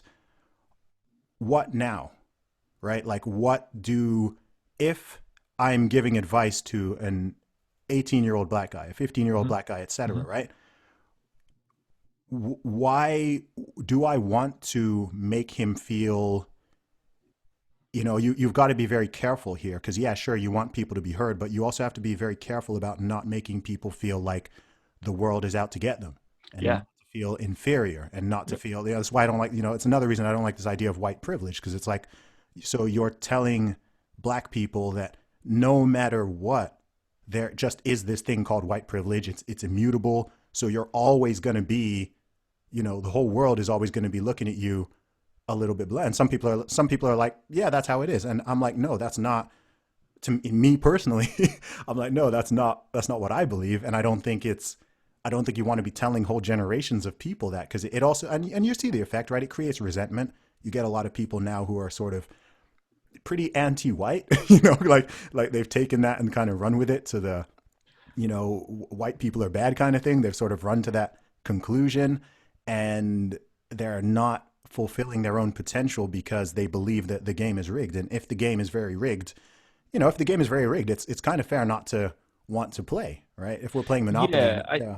Go I ahead. see the logical conclusion of that. I Mm, think in my experience, and again, like we're talking right anecdotal, yeah. and I would say just to touch on it, I'd say the anecdotal pushback would be fine if we didn't have all the statistics, Mm, right? If we didn't have Black people more likely to experience poverty, more likely to be over-policed, more likely to be racially profiled, mm, um, more likely to be killed by a police officer, and more likely to be unarmed and killed by a police officer. mm, So if you throw all that out and we just had anecdotes, then I'd be like, well, yeah, Zuby, I could see what you're saying, right? mm, And then so I think there's that. I feel you on the empowerment, right? I yeah. feel you on the empowerment. To me, the logical conclusion is not, well, I guess this is just how it is.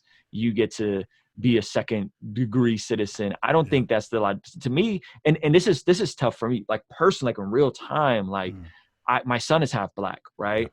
And his best friends, Theo and Raya, and this is a whole nother quick side rail. I get a lot of this, like, well, what about Black fatherlessness? Well, what about Black families? Well, what about Hmm. this, right? My Hmm. best friend Belief runs a YouTube channel called Belief in Fatherhood. It's an entire YouTube channel with 250,000 subscribers about Black fatherhood, Hmm.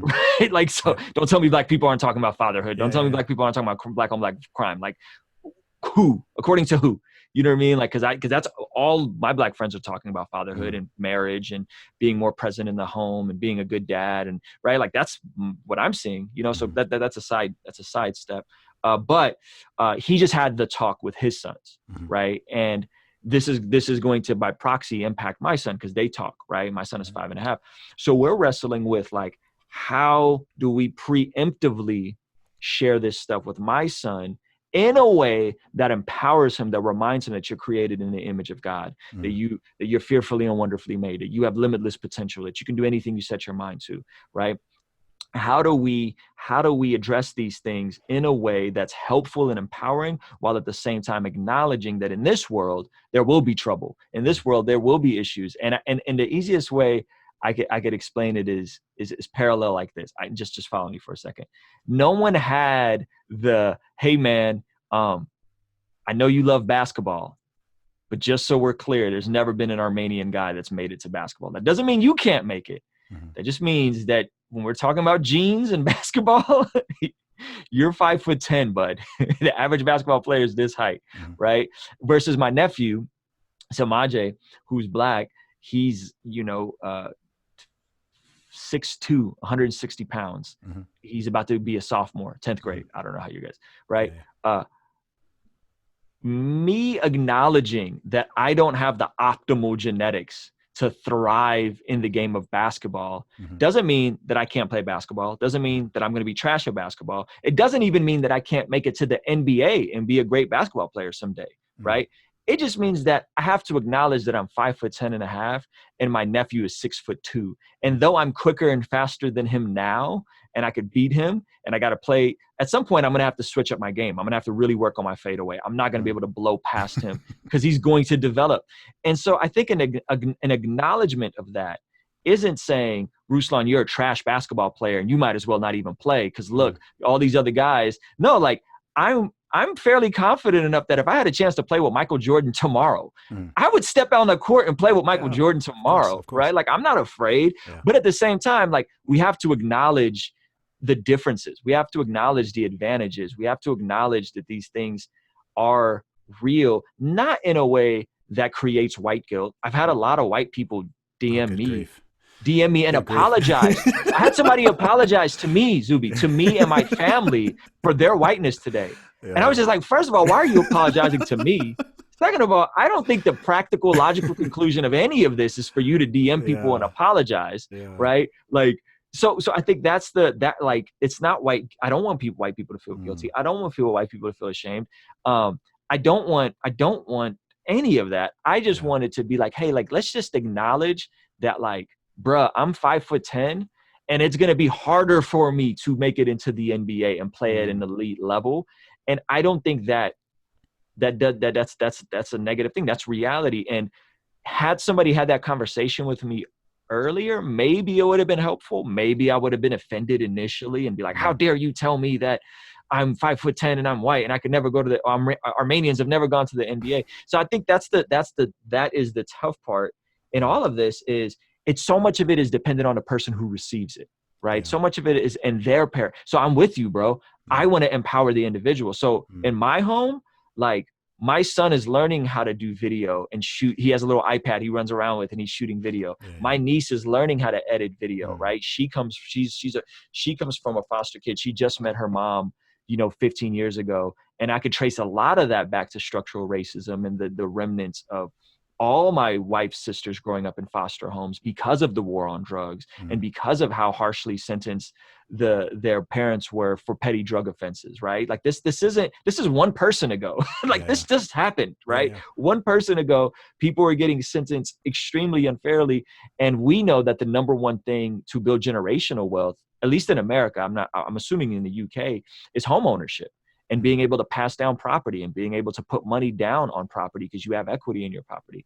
And if we look at redlining, if we look at white flight, this stuff is not that long ago. Like this stuff is fairly recent that like Zuby, in a really real way, I feel it because of I see what it's done to my wife's my father-in-law, my mother-in-law, right?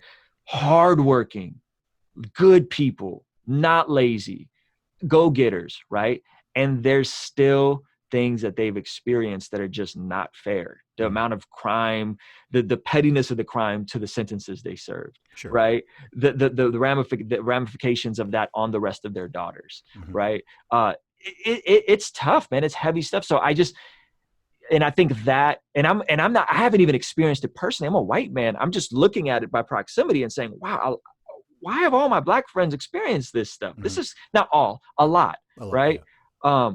This is crazy. So this is where I think it's frustrating is that when then a Candace Owens says these things, it's just, it comes off so disingenuous and it comes off like you're completely dismissing it and the experience of hundreds of thousands of millions of people and just telling them that like, oh, shut up, you're just making it up.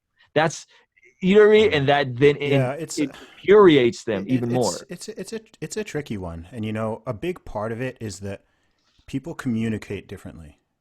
People just communicate differently. Like I'm super, like I'm in the bottom 2% of the population in neuroticism. So I'm like way calmer, far less volatile, way less sort of emotionally driven than the average person by a mile. Right. So I can see and hear things and I don't interpret them or even mean them. I can say something and someone can interpret it a certain way. And it's like, no, I didn't mean it that way. Like I kind of cut through the, I'm trying to do better in some ways at, how would I put it?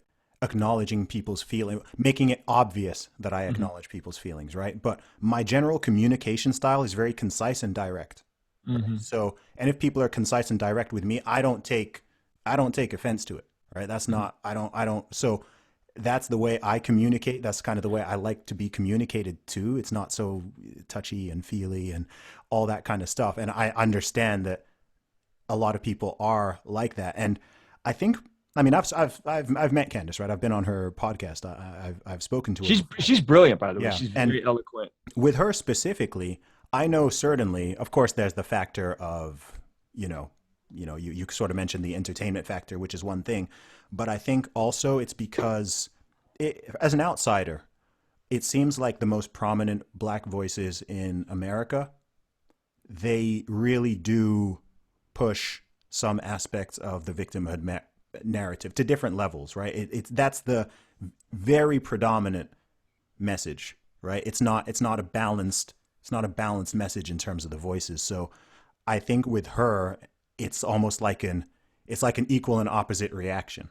It's like a yo-yo effect. Yeah. So it's kind of like, okay, it's harder for, because I have this myself. Like if you put me in a room if I'm talking to you, it's easier for me to be more moderated, right? If I'm talking to like 4 super left-leaning, everything is racist type people, I almost become more, because I now need to sort of counteract their narrative almost. So I come almost less neutral, right? I almost come from a more, Sure, does sure, that, sure. yeah, does that kind No, of no, make it makes sense? sense. It's a bit like when I talk to people who really, really, really hate Trump, I come across like some huge Trump supporter, Hmm. right? I'm not a super huge Trump supporter, but if I'm talking to four people and they're all like just saying like this crazy, super hyperbolic stuff, or saying he said this and he said it's not stuff he actually said, Yep. then I end up looking like, because I'm defending him, defending him, defending him. Whereas if someone comes more moderated, then I'm also more moderated, and it's easy for me to talk about like, because I get people like, oh, how come you never criticize Trump? And I'm like, because you five are always criticizing him, Yep. so I don't need to like that part of the conversation is already being heard. So sure, I have my criticisms, but if five people are criticizing him and I'm the one who's not, like, I'm gonna sort of sound like, oh well, what about this? Oh, he did this, or he did that, or someone says, oh, he said this, and I'm like, no, he didn't say that. He said this. So it it sort of seems like yeah. So I think that is kind of what happens. I think for so many years, for so many decades, all my life, if I think of prominent Black American voices, it is the Al Sharptons and the I'm trying to even remember names. But they all come from a very left wing perspective generally, Yeah, and so again, this isn't not an so balanced. endorsement of anybody's politics, right? Mm, But I feel like if we talk to each other, it would be more helpful and in everyone's best interest than to yeah, talk at each other. And true, true. I'll make it very practical. I did a video specifically speaking to white evangelical Christians, like Hmm. people that are predominantly in my audience. And I made a video and I said unhelpful responses to racism and Black Yeah, Lives I've Matter. watched some of it. Yeah. Yep. And I went over all of them. And at the end, I keep saying, hey, anybody that wants to hop on a call with me, if you can watch the whole video, you want to hop on a call with me, you have further questions, I would love to. And I did not do it perfectly by any stretch of the imagination. I'm not no expert on this stuff, right? Like I'm just observationally, like these are kind of some of the conclusions that I came to.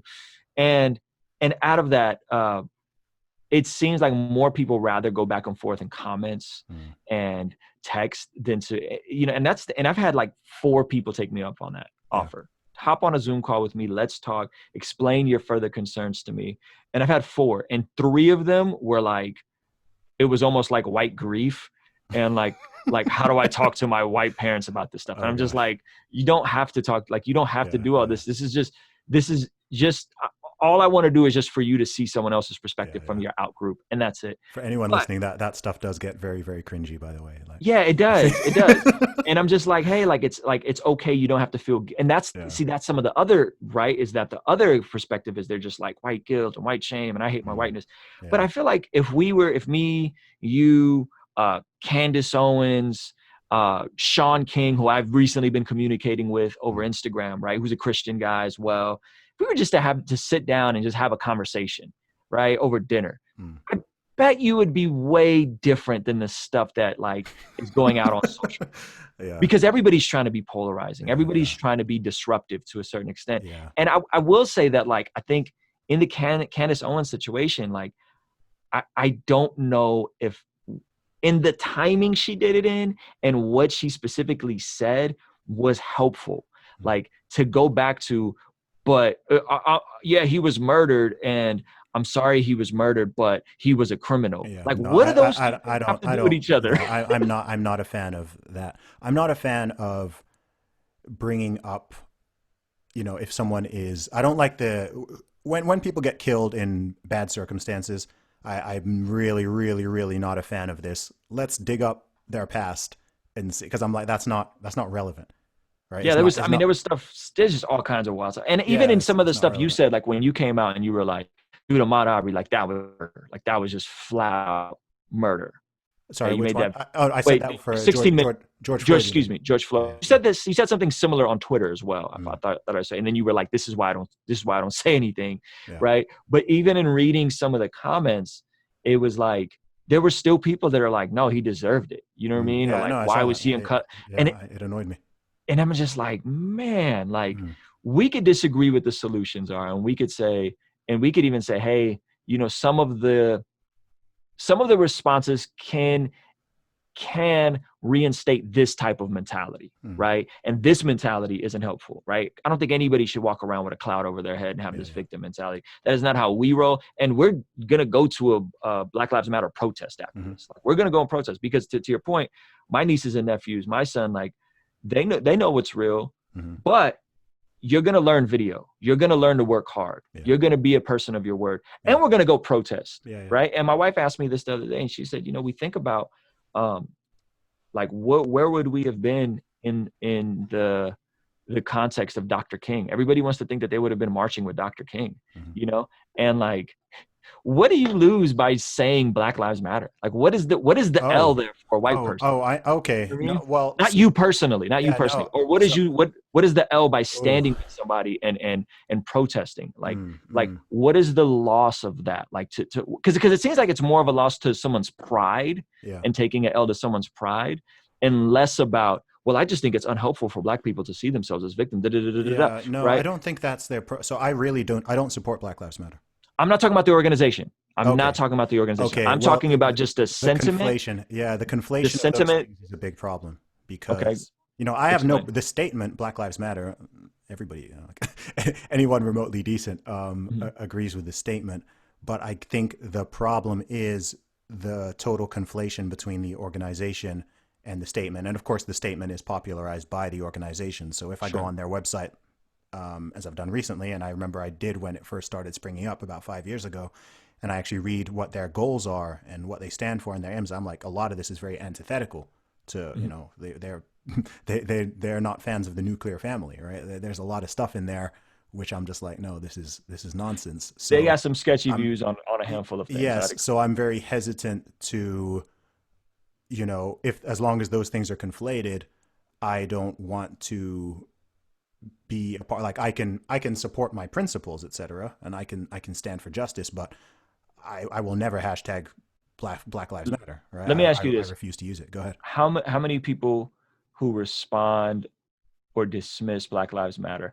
How many people you think have actually went on their website and actually not a lot, but not a lot. But I think they should. I don't think people should parrot lines because it's popular. You know, if there was some sort of far right movement, like legitimately far right, but they had a catchy slogan that I agree with, you know, I'm not gonna, even if I agree with the statement, I would be extremely hesitant to use the hashtag or to put it on a sign and to wave it around or whatever. Not because I disagree with the statement, but because, okay, let me give a great example.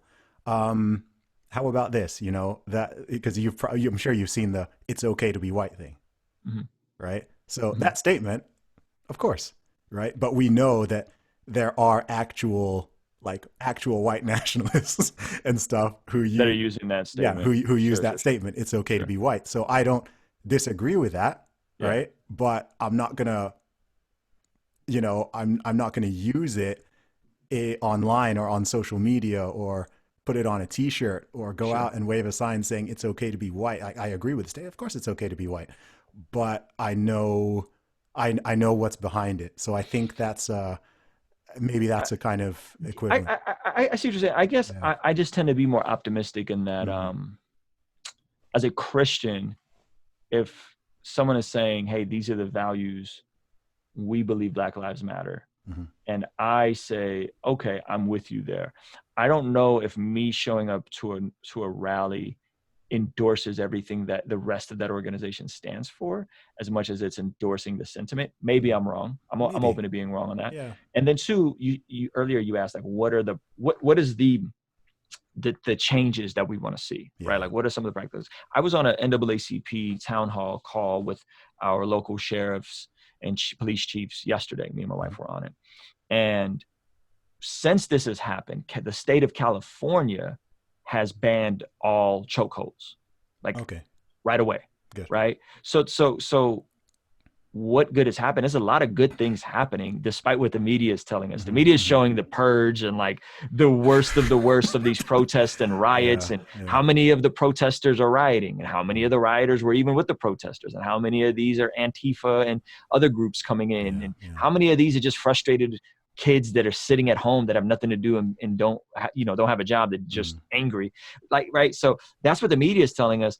However, I'm seeing actual change from police chiefs that are saying, we just outlawed this. We can't do this 8 things that the NAACP proposed. We can't do any of these things. Now we're already on the books. This is the state of California. We just got the memo and we sent it to everybody. Yeah. Right. So that's pretty fast change. And to me, it feels hopeless. But when I hop on a call like that and I see that, and so I think there are good things happening. I think the majority of the protests that I've seen, of my actual friends being there, I think are good. And I think even the ones that get rowdy, I got buddies like Trey Little, who's like a TikTok celebrity star in Detroit, like yelling at these kids that are coming. Used to do stuff with Royce da 5'9"? He has a picture with Royce da 5'9". I don't know if it's the same guy, but he just posted a picture with him and Royce da 5'9". Because you said protest. Detroit, and I know on one of Royce's old albums, he had a rapper called Trey Little on a few tracks. I don't think so, but maybe. Okay, maybe it's just the same name. They just posted a photo together. That's why I thought. No, that's why, because you said Detroit, and I was like, huh, okay. Yeah, so he's from Detroit. He's like a TikTok dude, Christian guy, a lot similar to kind of like, not in the Christian hip hop world, but a Christian, so on and so forth. So he's there in Detroit, and I keep posting these photos of him standing with signs saying like Black Lives Matter, but don't burn our city because we have to live here. And he's posting videos of him and other people yelling at these white kids who are coming from the suburbs and standing and protecting police officers he grew up with that are like I know these guys are from my neighborhood, right? So I see a lot of really positive things happening, and but there are some things that still need to be addressed, like Breonna Taylor, I don't know if you're keeping up with that, but like the Breonna Taylor. I know the story. I know what happened to her. So they go into the wrong house. Yeah, I know the suspect they were looking for was already in custody, right? And they kill someone, like murder someone, and there's no consequences. They didn't even get sent home. Like, how do you drop? Like, how is there such a massive screw up on that level, and no one's in trouble and no one's held accountable? That's crazy, right? So when we see that, and we're not looking at it as an isolated situation and just say, well, it's just poor bureaucratic practices in Louisville, Kentucky. And when we look at that, and we say, well, what about all these other situations? And what about all these other things? And what about these weird laws that police have? I'm sure if you heard of this one, it's the 2-clause deniability. Just like goofy stuff in the way that they're able to finesse themselves. I'm going to look it up so I don't get it screwed. There's something qualified. There's a qualified something. Yes. Qualified immunity. Qualified immunity. Qualified immunity is just goofy. Like, it's just goofy. Right. Or let me give you another one. And I just discovered this week, and I looked it up multiple times, hoping I was wrong. In the majority of states in the United States, it takes substantially longer to become a barber than it does to become a police officer. Big problem, right? Big problem. And so what if, and I'm not for defunding the police. I don't even know what that practically means. Like, we're just going to pull all money from, like, that doesn't sound, that doesn't sound like a pragmatic solution. No. But what if a police officer, much like a doctor, much like a lawyer, much like a pilot, had to go and get 6 to 8 years of training instead of 6 to 8 weeks of training? Imagine, and they came out and they made 125 bands a year, and they were very well competent. Imagine the type of people that would attract. Imagine the type of culture that would be totally different. Yeah, and I think everyone, that's nonpartisan. I think you'd struggle to find people on either side of the aisle that would disagree with that. I think what happens is, I didn't touch on this earlier. There's another reason why I don't like the Black Lives Matter thing, is because I find it unnecessarily exclusive, right? Because what happens is, once things become racially polarized, sure, you are going to get white people, typically liberals, who are going to, jump on the Black Lives Matter movement. But there are a lot more people who could be on board if it wasn't treated as if police brutality is only an issue against Black people. I understand the disproportionality, but ultimately, it might be something like 35% of the police people kill are Black, something like around that. Right? Yeah. So a lot of people I are. actually have it written down. That's funny because Yeah. I did the math manually. Like I did the Yeah, math. yeah, yeah. So, I know people don't like to hear the all lives matter thing. All right. I know people don't like to hear it on an emotional level, but I know to people who say that, it's like, well, why are you dismissing 65 to 70% of the thing? So I think that it would be, rather than people clashing over this discrepancy between all lives matter and Black Lives Matter and kind of getting lost in the weeds on that, I almost feel like, you're both actually saying the same thing. You certainly want the same thing, right? You don't want these as you put them, goofy police laws. You don't want police brutalizing people or shooting people unfairly, whether they're black, they're brown, they're Asian, they're white, whatever. Like, nobody wants that. So I think that the messaging, I think that the message could be better. I know some people are like, look, we want to focus on Black people first because we feel it's a bigger problem. But I just feel, both from a tactical level and from a sort of, as an outsider, I feel like, look, rather than splitting this unnecessarily, why not just why not just like get everyone on board here? Because even if you're talking to even the staunchest, most pro police conservative doesn't want Black men or anybody being gunned down unfairly, doesn't want them being put in chokeholds, etc. And they're sort of being painted as if they do. And I'm like, as someone who speaks to these people, Yeah. I'm like, no, they don't. But they're kind of like, well, it's hard to, it seems too agenda driven for them to get on board. You see what I mean? Yeah. I think the tough part is, the tough part is the ratios, right? When you Mm-hmm. start looking at the ratios and you start looking at, the 3-to-1, the Mm-hmm. 5-to-1, I think that becomes a tough part Mm-hmm. to say that. And I did one of my videos is like why I don't think it's a helpful response. Mm-hmm. And I, went over all the metaphors. I agree with you. First time I heard it, a part of me was like, well, what do you mean Black Lives Matter? Like, what are you saying? Yeah.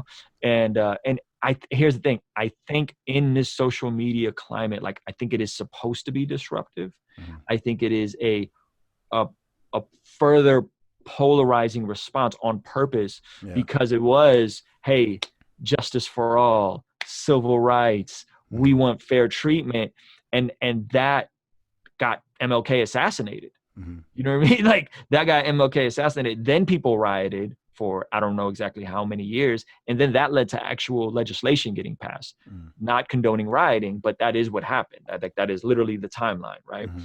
So these things got passed after he gets assassinated, then they riot, then this thing gets passed. So I understand why someone would say, no, we need to focus on Black life right now, Mm-hmm. because according to these numbers, according to these statistics, and then amplified with according to these things we've personally experienced, it seems like there is a dismissal for black life. See, yeah, I don't. That's the schism there, because I don't think that is true. Like, it may be, maybe perhaps people perceive that may be what some people feel, but I don't believe that this is true. And again, I'm saying this as someone who, well, certainly knows way more white conservative Americans than the average person does, and interacts with people all the time. And it's there's a big misunderstanding. There's this idea that these people just don't care, right? And I'm like, no, that's it might be it's probably a messaging problem on both sides, right? But the truth is that they do, right? With the exception, as you said, with the exception of the kind of people, there were a handful when I posted about the George Floyd thing, right? There were a handful of comments which I was kind of like, come on, dude. You know what I mean? Yeah. But that was 1 in 30. You know what I mean? Yeah. Like, Yeah. I would agree with you. Most people care. Yeah, vast majority of people. I even had people saying, like, you know what? Like, there were people who thought that the guys who killed Ahmaud Arbery, Mm-hmm. that thought, that they didn't think that they were in the wrong, but they thought that the George Floyd one absolutely was in the wrong, right? So those are people who are already like very quite biased towards taking the police or taking the police side or sort of taking the other side. And this one, it's like even they're kind of like, no, like this is out of order. Like I think this particular one was actually quite a wake up call because the truth is a lot of here's another issue with what's happened with Black Lives Matter is the conflation of all the different incidents, because the incidents are different, right? The George Floyd situation is not the same as the Michael Brown situation, right? It's not the same as situations where cops have, perhaps a cop has been attacked and someone has ended up being shot, right? And a lot of times they all get conflated, and then you kind of look into the story and it's like, well, that may have been a justified shooting. So you don't want to respond to a potentially justified shooting the same way you respond to a choking or another killing, which is very clearly not within the bounds of what we'd call any kind of decent law enforcement. And so I think that's again where the messaging just gets lost. I'm personally like, I'm very skeptical about,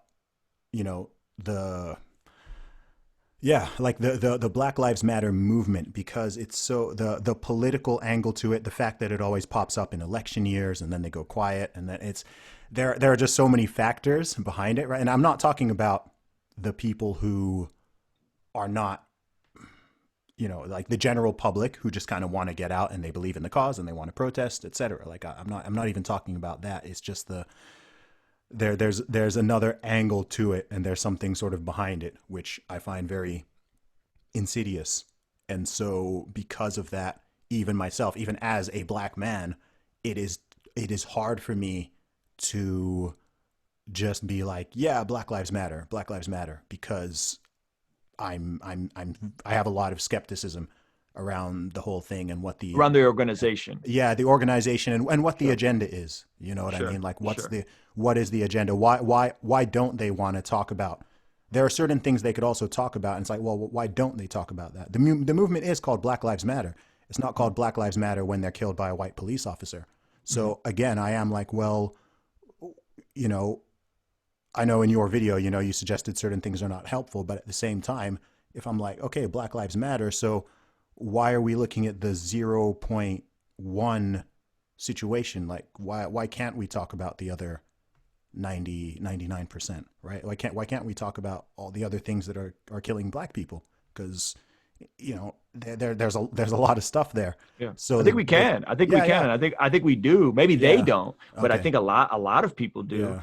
And I think, again, this just goes back to like what are helpful and unhelpful responses. Like I think when you're talking about police officers who've taken an oath to serve and protect, behaving recklessly towards at disproportionate rates towards Blacks, I think that's a different conversation than, well, what about Black on Black crime? Well, what about white on white crime? What about right? What about poverty? Crime is directly correlated to poverty. Like that is the number one. And if you look at poor whites and poor Blacks, they commit crimes at the same rates. They use drugs at the same rates. They commit violent crimes at the same rates. So I think the response is just like, okay, well, we can talk about that stuff, but So I'll give you an example. Okay. I had some buddies. This is gonna sound crazy. Okay, but when I was getting saved, I had some buddies that were like grew up Christian, and they ended up losing their virginity at like church summer camp. Okay. Right. And it was just like, it was preposterous to me. As like someone that wasn't even like, I was a new Christian. I was like, you did what with who, where? Right. And it was just like, that's stupid and that's awful. And like, why did you do that? Like, and I believe that that's not helpful. I believe marriage is intended for a man and a woman, and I mean, sex is intended for a man and a woman in a marriage bed. Like, I believe that, right? So that sucks, right? Yeah. I think it's a little different when a kid gets molested by a pastor at a church camp. Like both are bad. Both are bad. And you know what? There's probably, I don't know what the numbers are, but maybe there's more kids consensually having sex at church camp, right? And that sucks. And I wish that didn't happen. And I think that there creating consequences for themselves that they're going to have to deal with. And I wish that there was better oversight. And I wish that I wish there was a bunch of things that were reformed there. Right. But I would piss me off if my son went to church camp, or at the 25, me and him have a conversation and he tells me, I lost my virginity when I was 16 at church camp. I would be pissed off. Yeah. If I found out he was molested by a pastor, I would. But I would be very, very like, it's just different. It's just different. I don't think the analogy works for me. Okay, why? Because the outcome of like murder is murder. Yeah. Right? You're and talking, sexual immorality is sexual immorality. Well, a molestation, a criminal molestation, pedophilia. Did you know that in the state of California, two minors can't have sex legally? Like you can get in trouble. Either one could get in trouble.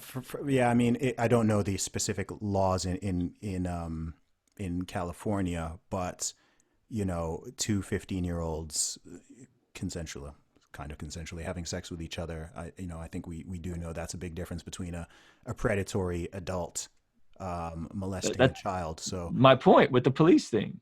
No, I don't think that's fair. No, because if a black guy kills a black guy is dead. If a cop kills a black guy is dead. The result is totally 100% the same, right? You're talking about murder. You're talking about somebody dying, somebody losing their life. Yes. So with me, it's like, okay, let me frame it slightly differently, right? If you say we 100% solved this police problem and we got the police killings down to zero, right? Unlawful police killings, we got them down to zero. We've still got 99.9% of the problem. So with me, it's like, well, I'm not saying this 0.1% is not a problem, but the super extreme laser focus, rioting, fighting, protests, etc., going on. Whereas if this whole thing is resolved, the main big major problem still remains. So if I were to found an organization called Black Lives Matter, or I were to promote a movement called Black Lives Matter, I would be focusing on the big stuff, right? Like, it doesn't mean you don't deal with the small stuff, but I'd be focusing on the 90% of the issue rather than the 0.1. Like, we can fix that. If we can get the 90 down and get the 10% down, then we can go for the 0.1%. But the thing that But I don't know if they're necessarily correlated. That's what I'm saying. Like when you look at implicit bias, like we can't say, oh, well, because blacks commit 39% of petty crimes or street crimes, that therefore they're going to it's somehow justified, or it's somehow it makes sense on why they come into police with contact more and therefore they're more. You know what I mean? Like I think we definitely need to eradicate violence and street crime and all that kind of stuff, right? I think it's a false equivalency in that these situations are different because there's people holding power over other people and seldom getting prosecuted, when majority of the time getting away with it. Yeah, right. Sure. Yeah, until recently, and it finally seems like with these three cases back to back, and there's no footage of the Breonna Taylor case, but they came out and said, our bad. Yeah. My bad. Yeah. Right. There's no footage of it. And so you got these three cases, and it seems like when it comes to this issue, a lot of people are finally waking up and saying, wow, especially yesterday it came out that the guy who shot Ahmaud Arbery stood over him by witness who was charged complicit in it, stood over him and yelled effing N-word. Yeah. You know what I mean? And so I think we're now finally starting to wake up. So I guess what I'm saying is, like, what about black on black crime? Why I don't think that's a helpful response is because I know of a lot of organizations, and I know a lot of people, and I know a lot of Christian rappers, and I know a lot of people in the community doing ministry, doing gang prevention. There's guys like Big U out of LA who are doing amazing work with bringing truce and gangs to diffuse, and like all these things are like happening. Like there's a lot of people doing a lot of amazing work. Maybe it's not as polarized. Why is it so quiet? How come I'm not? Why am I not? Well, I know some stuff happens, of course, but why am I hearing like a billion times more from, about the police stuff than I am about that? Is it possible that because when an officer who takes an oath to serve and protect the community kills an unarmed black man unjustly, is it possible that maybe we view that as more egregious, that we view that as a bigger violation than if two kids get into a fist. I think we do, and I think that in itself is a big problem. Yes. So that's why I think that's why we don't hear I as much think about it. I think we've gotten very used to black people killing each other. I think That's a whole like fabric of society question. I think that society has gotten so used to, Yes. black people just killing each other that it's not even news. And that makes me sad. I'm like, well, I am a numbers person. I am very much a numbers person more than I am an emotional person. And I'm like, over 7,000 black people were murdered in the U.S. last year. 7,000, right? 9 were killed. 9 unarmed black people were killed by the police. And I'm like, that's not even in the same world of magnitude, right? I can understand how in some ways it may feel more egregious for a police officer to abuse their power and to kill someone of whatever color. But I'm kind of like, man, look at that other number. That's, why that's, and yeah, sure. Maybe some people are talking about it, but it's like, it doesn't, just like people are saying, right, we want to shout Black Lives Matter because we want to put this in people's faces. I'm like, yo, like you're saying Black Lives Matter. I agree with the statement. Yeah. But yo, 7,000 bodies here. Like, yeah, can we make some noise? And that is, dude, that is a horrible reality, unfortunately. And I've been to the South Side of Chicago. I've been to Baltimore. I've been to Philadelphia. I've been to these areas that are crime infested. Maybe, and I'm not speaking on behalf of all black people, but maybe there's an understanding of people who are in poverty are way more likely to be victims of violent crimes, way more likely to commit crimes in general, right? So maybe it's because of the solution is pretty obvious, like end poverty. Like end poverty, you will end crime. How do we end poverty? Whoa, that's a man. You know what I mean? Like, how do we end poverty? That's a tough undertaking. It's all the above, right? It's all the above. It's reforms. It's more education, more after school programs, more grants for colleges, more trade schools, more entrepreneurs stepping up. Yeah, it's complicated. It's so heavy. Maybe some form of UBI. Whoa, that's very polarizing. Andrew Yang, he's a socialist, right? Like there's just so many different ways to combat that. And that's a big undertaking. So to say, how do we do that? 7,000 lives.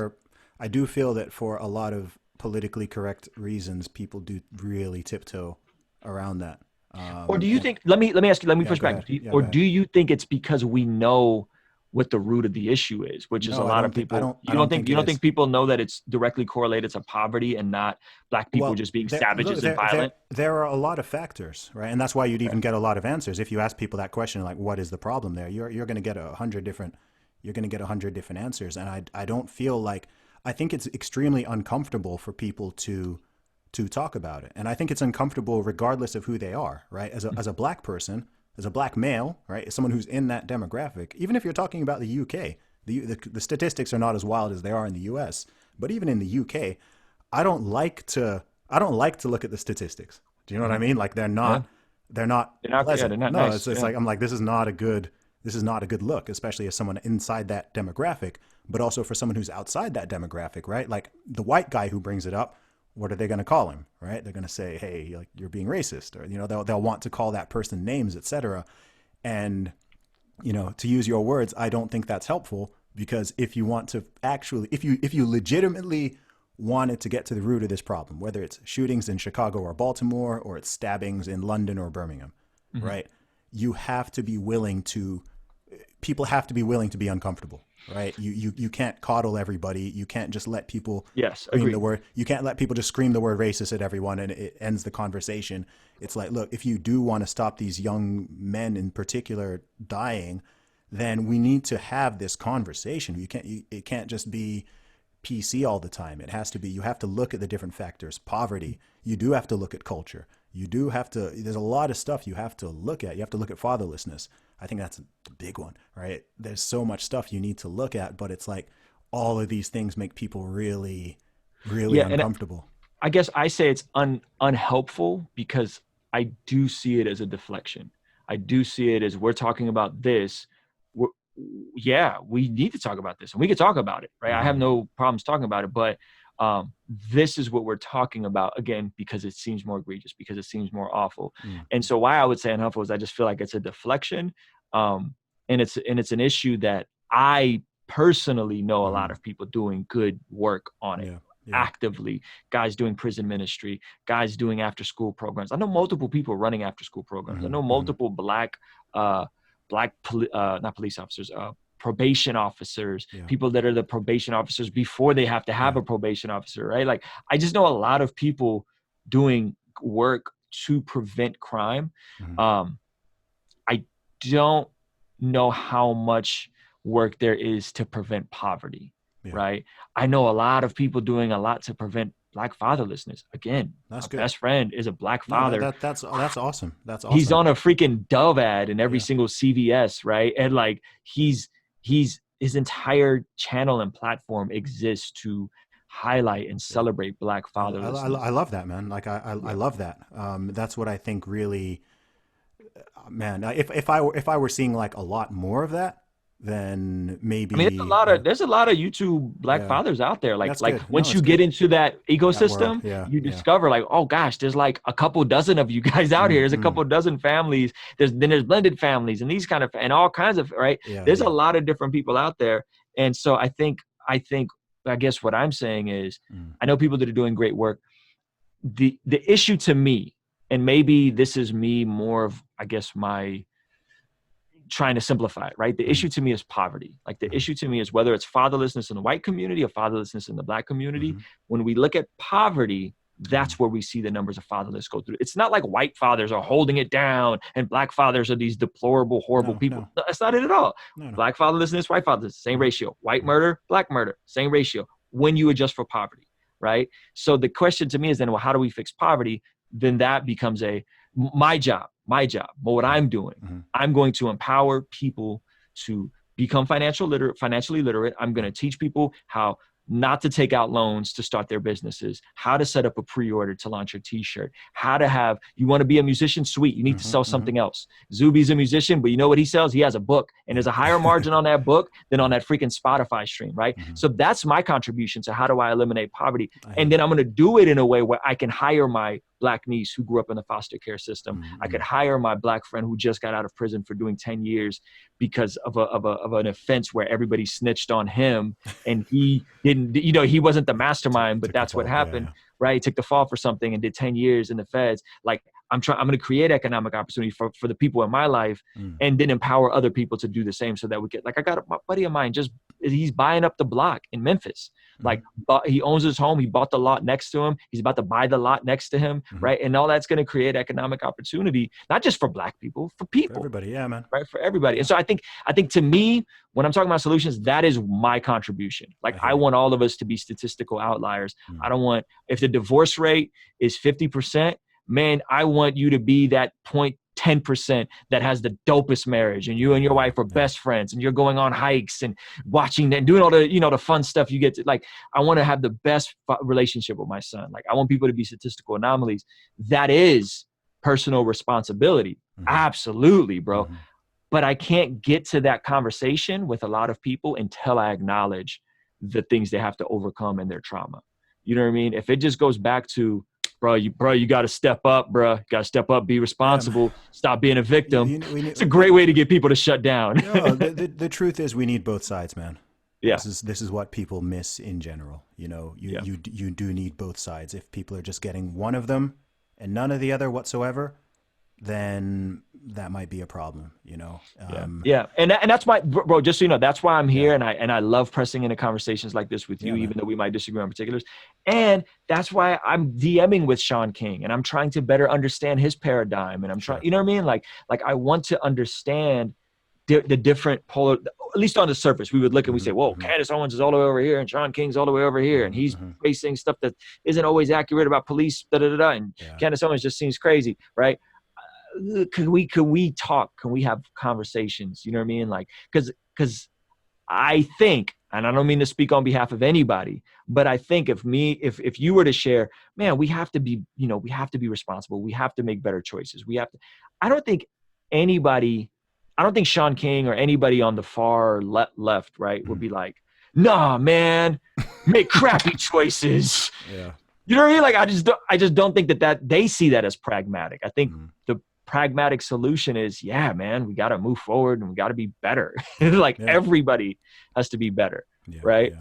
Yeah. No, I hold people to high standards, and I've realized that that's the source of a lot of conflicts and arguments that I have with people, is that I hold people to, high standard, regardless of, like, I can understand history, I can understand things. I know some things are easier or harder for other people. I get that. But ultimately, as human beings, it's in terms of equality, I'm equality down to the idea of like, no, like, we need to hold people to the same standards. Because ultimately, as I say, the law will, the law will, the law's not going to say, your dad wasn't there and, you went through this and you went through that. Like, they don't care. I think you're totally right. Yeah. I tend to have a bit of a darker view of people because of sin. Sure. Right. So I hold leaders to high standards. I don't hold my son to a high standard. I don't tell him to man up when he has an emotional outburst. He's 5. He's 5.5. Right. Here, I'll go deeper. Okay. I don't hold my nephew to a very high standard. Okay. Right. My nephew says he wants to go to the NBA. He's 6'2". He's 160. Right. He genetically, he has it. Like, he has it. He's good. He hasn't been here all week. He was supposed to come over last night. We were supposed to train. I'm supposed to train him, put some muscle on him, right? We go do drills. He didn't come over last night. I'm not mad at him. I'm not holding him to where were you at, bro? What the heck? You know what I mean? Like, I'm going to tell him. Where were you at? What about when he's 30? Well, okay. So leaders, I hold leaders to high standard. If you're married, you're a leader to me. If you're a father, you're a leader to me. If you're a business owner, you're a leader to me. If you're a police officer, you're a leader to me. Those people, I need you to man up. I need you to be responsible. You know what I mean? Like, those people. And I've had a lot of fallout with friends of mine who up and left their wife just cause, right? And that relationship deteriorated. I do not tolerate you deciding to divorce your wife because you felt like it, because you had a suspicion. I've had that happen twice. 2 of my best friends from high school did that. And I was just like, yeah, bruh. Like, I can't stand beside you in the middle of this. You were being irresponsible. It's not godly. You have no grounds for the divorce. And I literally had to step aside and say, bro, I got to give you over to that, because that's, you know what I mean? Yeah, I hold someone like that, a husband and a father, to a standard. I'm not going to hold an 18-year-old kid to the same standard. You know what I mean? To who doesn't even know how to process their own emotions. Like, they say the brain's not developed till 25. Yeah. Sorry. When I said everyone, I did mean adults, I've got nieces and nephews too, and I'm not treat two-year-old niece the same way as man. Yo, this is the longest podcast by a mile. Really? Oh, dude, I normally do an hour. How long have we been going? Over 2 2.5 hours. I normally cut it. I normally do an hour. My bad, bro. No. It's like, I didn't even want to. If I need to put it out as 2 episodes, I will. But no, it was just such an interesting, and I feel necessary conversation, because it's so,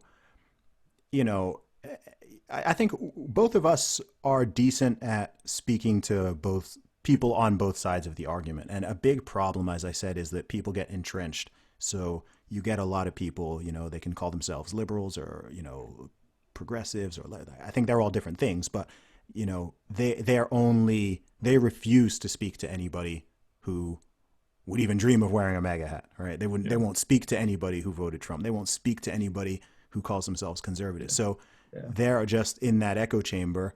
And then you get the same thing to some degree on the other side as well.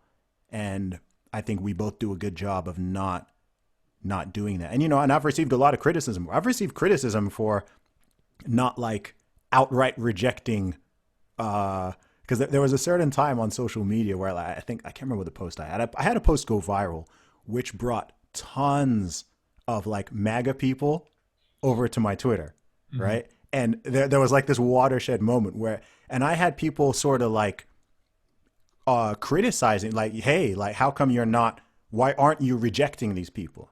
I was like, why would I reject these people? I know people who voted Trump. I grew up I grew up in Saudi Arabia with, people from Texas and whatever. I know a lot of them voted for, I don't, these Yeah. aren't evil people. These One aren't, of my best friends yeah, voted for Trump. yeah, like tons of people, like, you know what I mean? And so I'm like, Yeah. no, like, I'm not going to fall into this thing just like, I wouldn't do that if someone voted for Hillary or Bernie. I really, really disagree with Bernie's politics, but Yeah. I don't assume someone who votes for him or who supports him is, Joe Rogan's a Bernie. Like, no, like, Yeah. we just have different perspectives. It's not, Yeah, absolutely.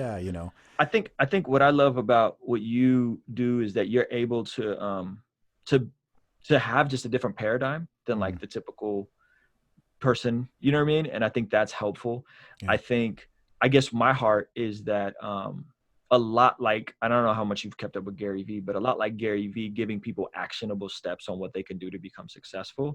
What I love about him, and I love about him on the Breakfast Club, is that he never glosses over people's trauma, whether as a group or as individuals. You know what I mean? And I don't ever want to feel like I'm glossing over somebody's pain or glossing over the thing, whether they're a white male who grew up in a trailer park, you know what I'm saying? And there's some challenges and some mindsets they have to overcome, even though they may have a degree of quote unquote white privilege, but they don't feel very privileged, right? I feel that, like, I get that. Like, I'm the epitome of that. Like, I did not grow up, in my opinion, privileged with a lot of advantages, but I don't deny the fact that I have advantages on a superficial level of how I'm viewed in society, and that those have helped me. You know what I mean? And I would never, but if somebody's not there yet, I'm not going to be like, oh, you're a racist.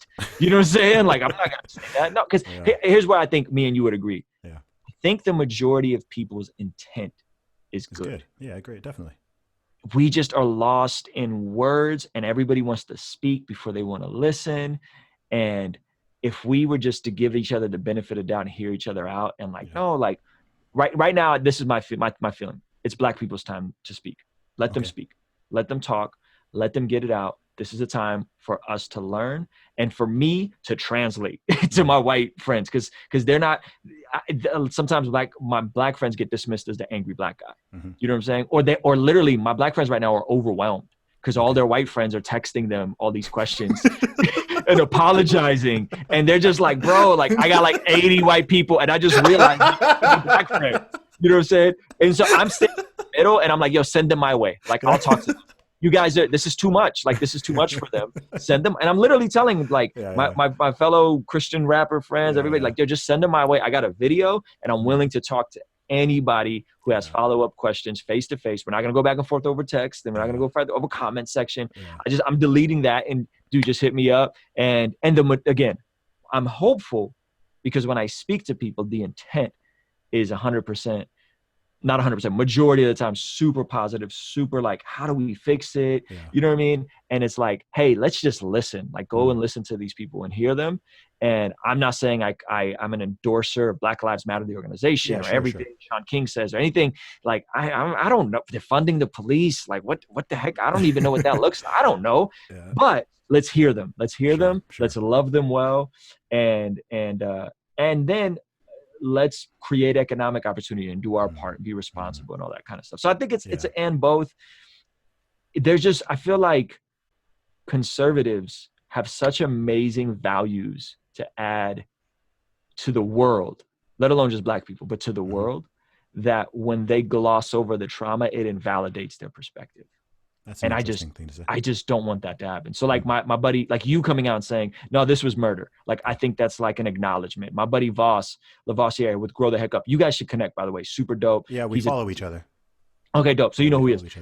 Amazing, right? And he will not deny that there's structural racism, even though he's a MAGA guy. Do you know what I'm saying? Or as far as I know, I'm pretty sure he's a MAGA guy. I'm pretty sure that, right? And so I think that then empowers him and gives people ground to hear him and be like, well, let me hear you out. Oh, you're doing real estate. Oh, that's an interesting career. Oh, you learned coding. Whoa. You know what I mean? Someone like yourself. Oh, wow. You went to Oxford? Yeah, you went to Oxford. You're educated. You're an entrepreneur. You're into fitness. Like, all these things are really on an individual level, the solution, are they not? Education, fitness, right? For your mind, your body, you know? And so I feel like a Candace Owens, not to keep going back to her, has so much value to offer. if she didn't just gloss over the pain and acknowledge the pain and then said, hey, I acknowledge it. This, the way Gary Vee does, this is suck. I respect, I feel it. I understand. I don't understand all of it, but I feel it. Hey, go download the eBay app and let's go garage selling and flipping so you can make an extra $2,000 this month. Yeah. Like, you know? Yeah. Yeah. No, I hear that totally, man. I hear that totally. And, you know, I think the big problem is that people don't, you know, what we're doing right now, this is what people have to do. Yeah. All right. Because it takes time. And the communication channels, despite the fact we are more connected than ever, right? The communication channels are, Twitter is amazing, but Twitter is a terrible platform for having it's the worst platform for having a discussion about anything remotely serious or contentious for so many reasons. Firstly, there's like an audience, right? Yep. there's an audience and people want to score points and people want to save face. So even if someone says something that's totally wacky, like provably wrong, and you show them that it's wrong, they still won't even want to, they won't want to take the L, right? They can't just say, oh, I was wrong because people are looking, etc. People want to get retweets. People want to get likes. There's like a scoring, there's a scoring function. It's not even balanced, right?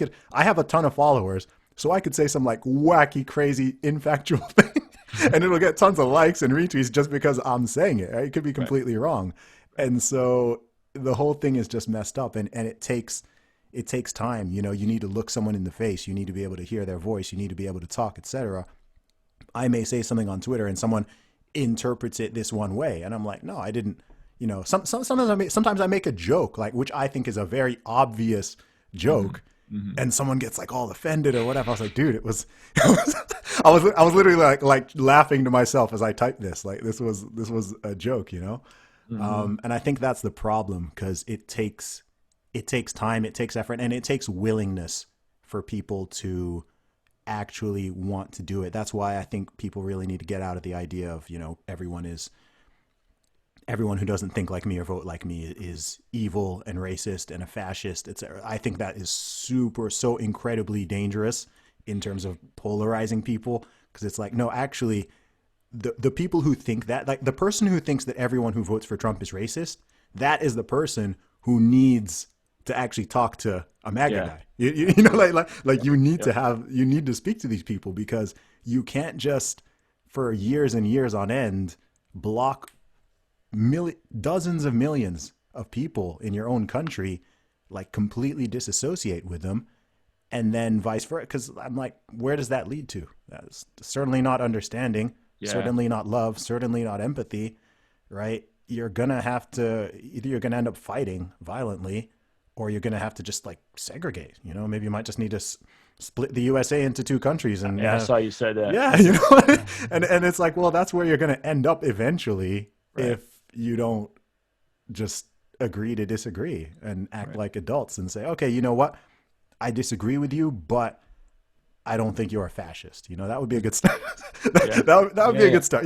Okay, maybe you're not a Nazi. Like that would be a good agreed. A bit of charity, you know what I mean? Like bit of charity, you know. Okay, I won't call you a Stalinist, you know, like okay. You know? You could probably call me a Stalinist because I came over from Soviet Russia, but let's go with that, man. Ruslan, bro, where can people find you online, man? It's just Ruslan KD everywhere. Ruslan KD on Instagram, Twitter. I'm not as spicy as you on Twitter. I'm not as interesting as you on Twitter, probably. RuslanKD.com, Ruslan KD YouTube, all that stuff. Awesome, bro. So good to talk to you, man. Yeah, man. Appreciate you, bro.